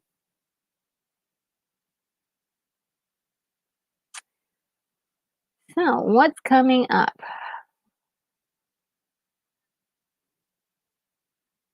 Man, I can't believe it's February already. So, we've got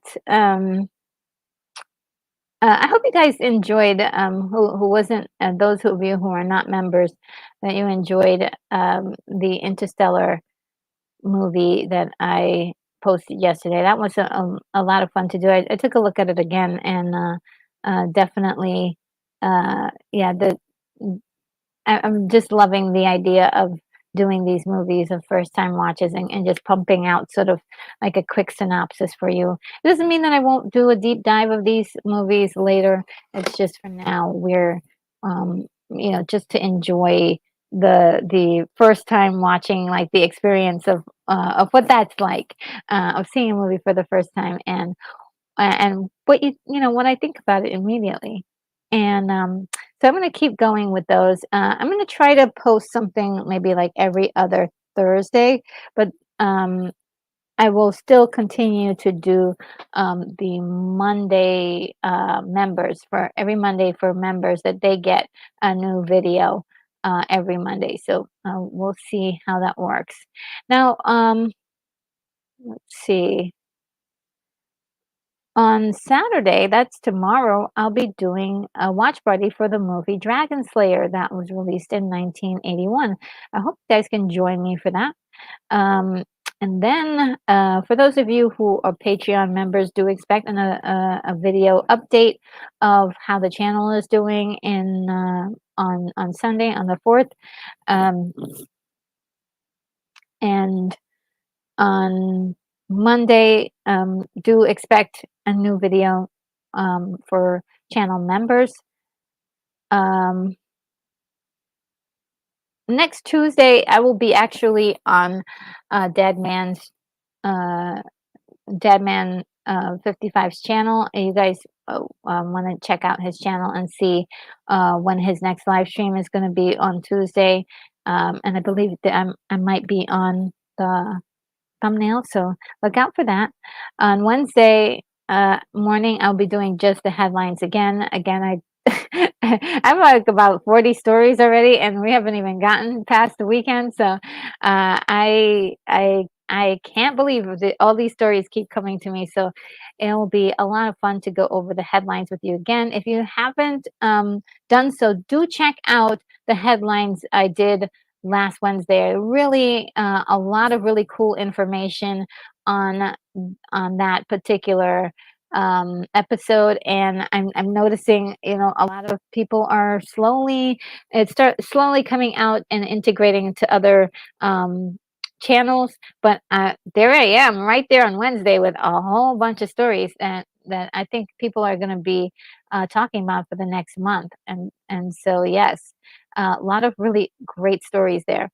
And then, as if next week, I'll be continuing this same project, the 1984 celebration of movies. And then, guys, next week's watch party is going to be Superman 1978. I know that's a favorite of a lot of ours. Just go ahead, go through your collection and see if you can pull out your copy of Superman 1978, and we're going to watch that movie together on the 10th of February. It's going to be a lot of fun. I hope you guys will enjoy it. I have some other movies that I want to do watch parties on, and I think tomorrow night, after we watch our movie, I'm gonna just go through a list of them and see what you guys think. because I do want to include you in the choosing of the next grouping of movies that I do. So, uh, or maybe, oh, you know what I'll do is I'll do a community page and see if you guys see what you guys say there, or maybe a poll or something, because I do want to know what you guys think, as you know, as far as movies that I should be doing watch parties for, or something that you guys have in your collection you'd like to me to add as well. If that's if I have a copy of that. So I'll have to list a few movies that I have left and see if you guys want to do a watch party of those. There's so many. There's so many. There's so many. So while I was gone, looking at my list, and Melodic is so sweet. Thank you so very much. I really appreciate it. Says thanks for the stream, RNG and chat. Thank you. I will add that to the closing statements. And let's see. And William says it may take 2024 to get through in 1984. No, it won't. It won't, I promise. And Corey's Comedy Channel says, great live stream, RNG. I leave you with a joke. Have you seen the movie Tractor? I just saw the trailer. It looks pretty good. Nice. And let's see. Um,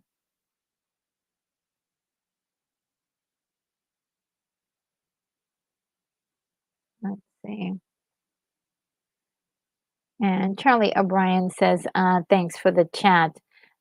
Yes, oh yeah, no problem. This is a lot of fun for me. I love doing this. Um, I really do. I really do. And uh, let's see.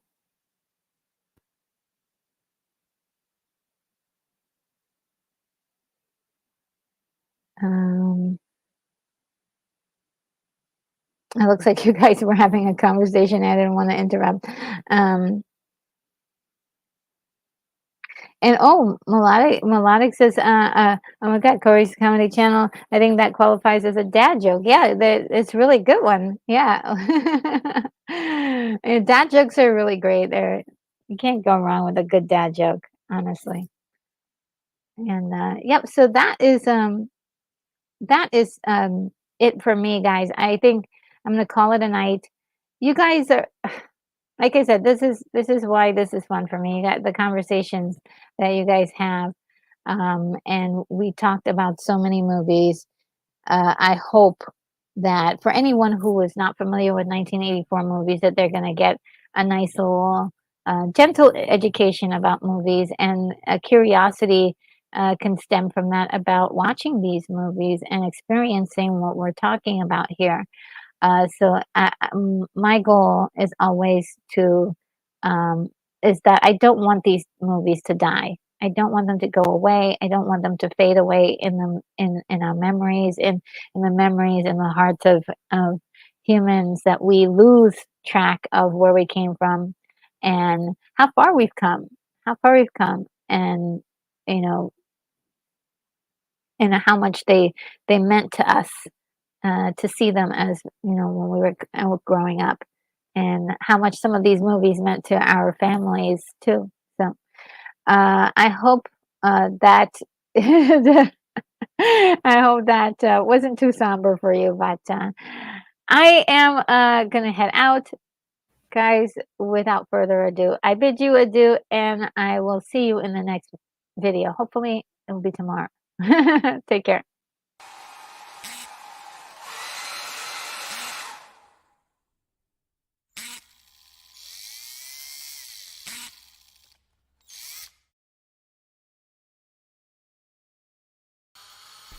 Retro Nerd Girl, you are clear for takeoff.